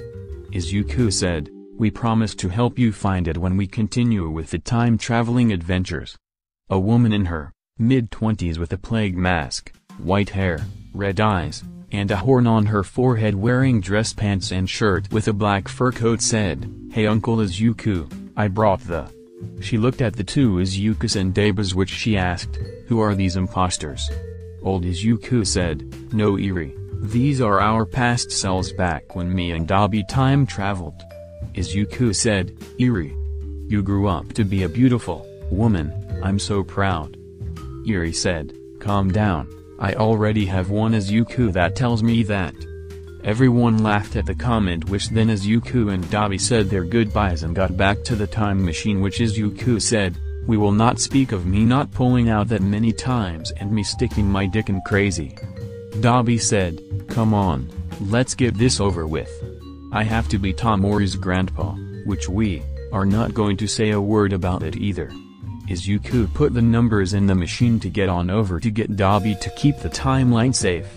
They then flew and went to a time where All Might didn't exist and All for One was still in power. Izuku said, "Here we are, well let's find her in the bar and you do the banging while I do the fighting."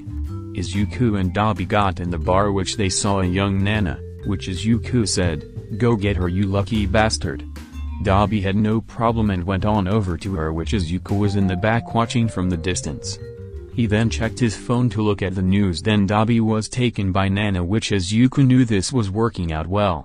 Izuku then followed them from a distance, then he rented a room near their room. He was about to go to it until he heard a man asked, "Are you a part of the sheep?" Izuku turned around to see a man dark hair with a outfit Izuku though he has to be best geniust's ancestor which Izuku said, "Nope." The man said, "Liar."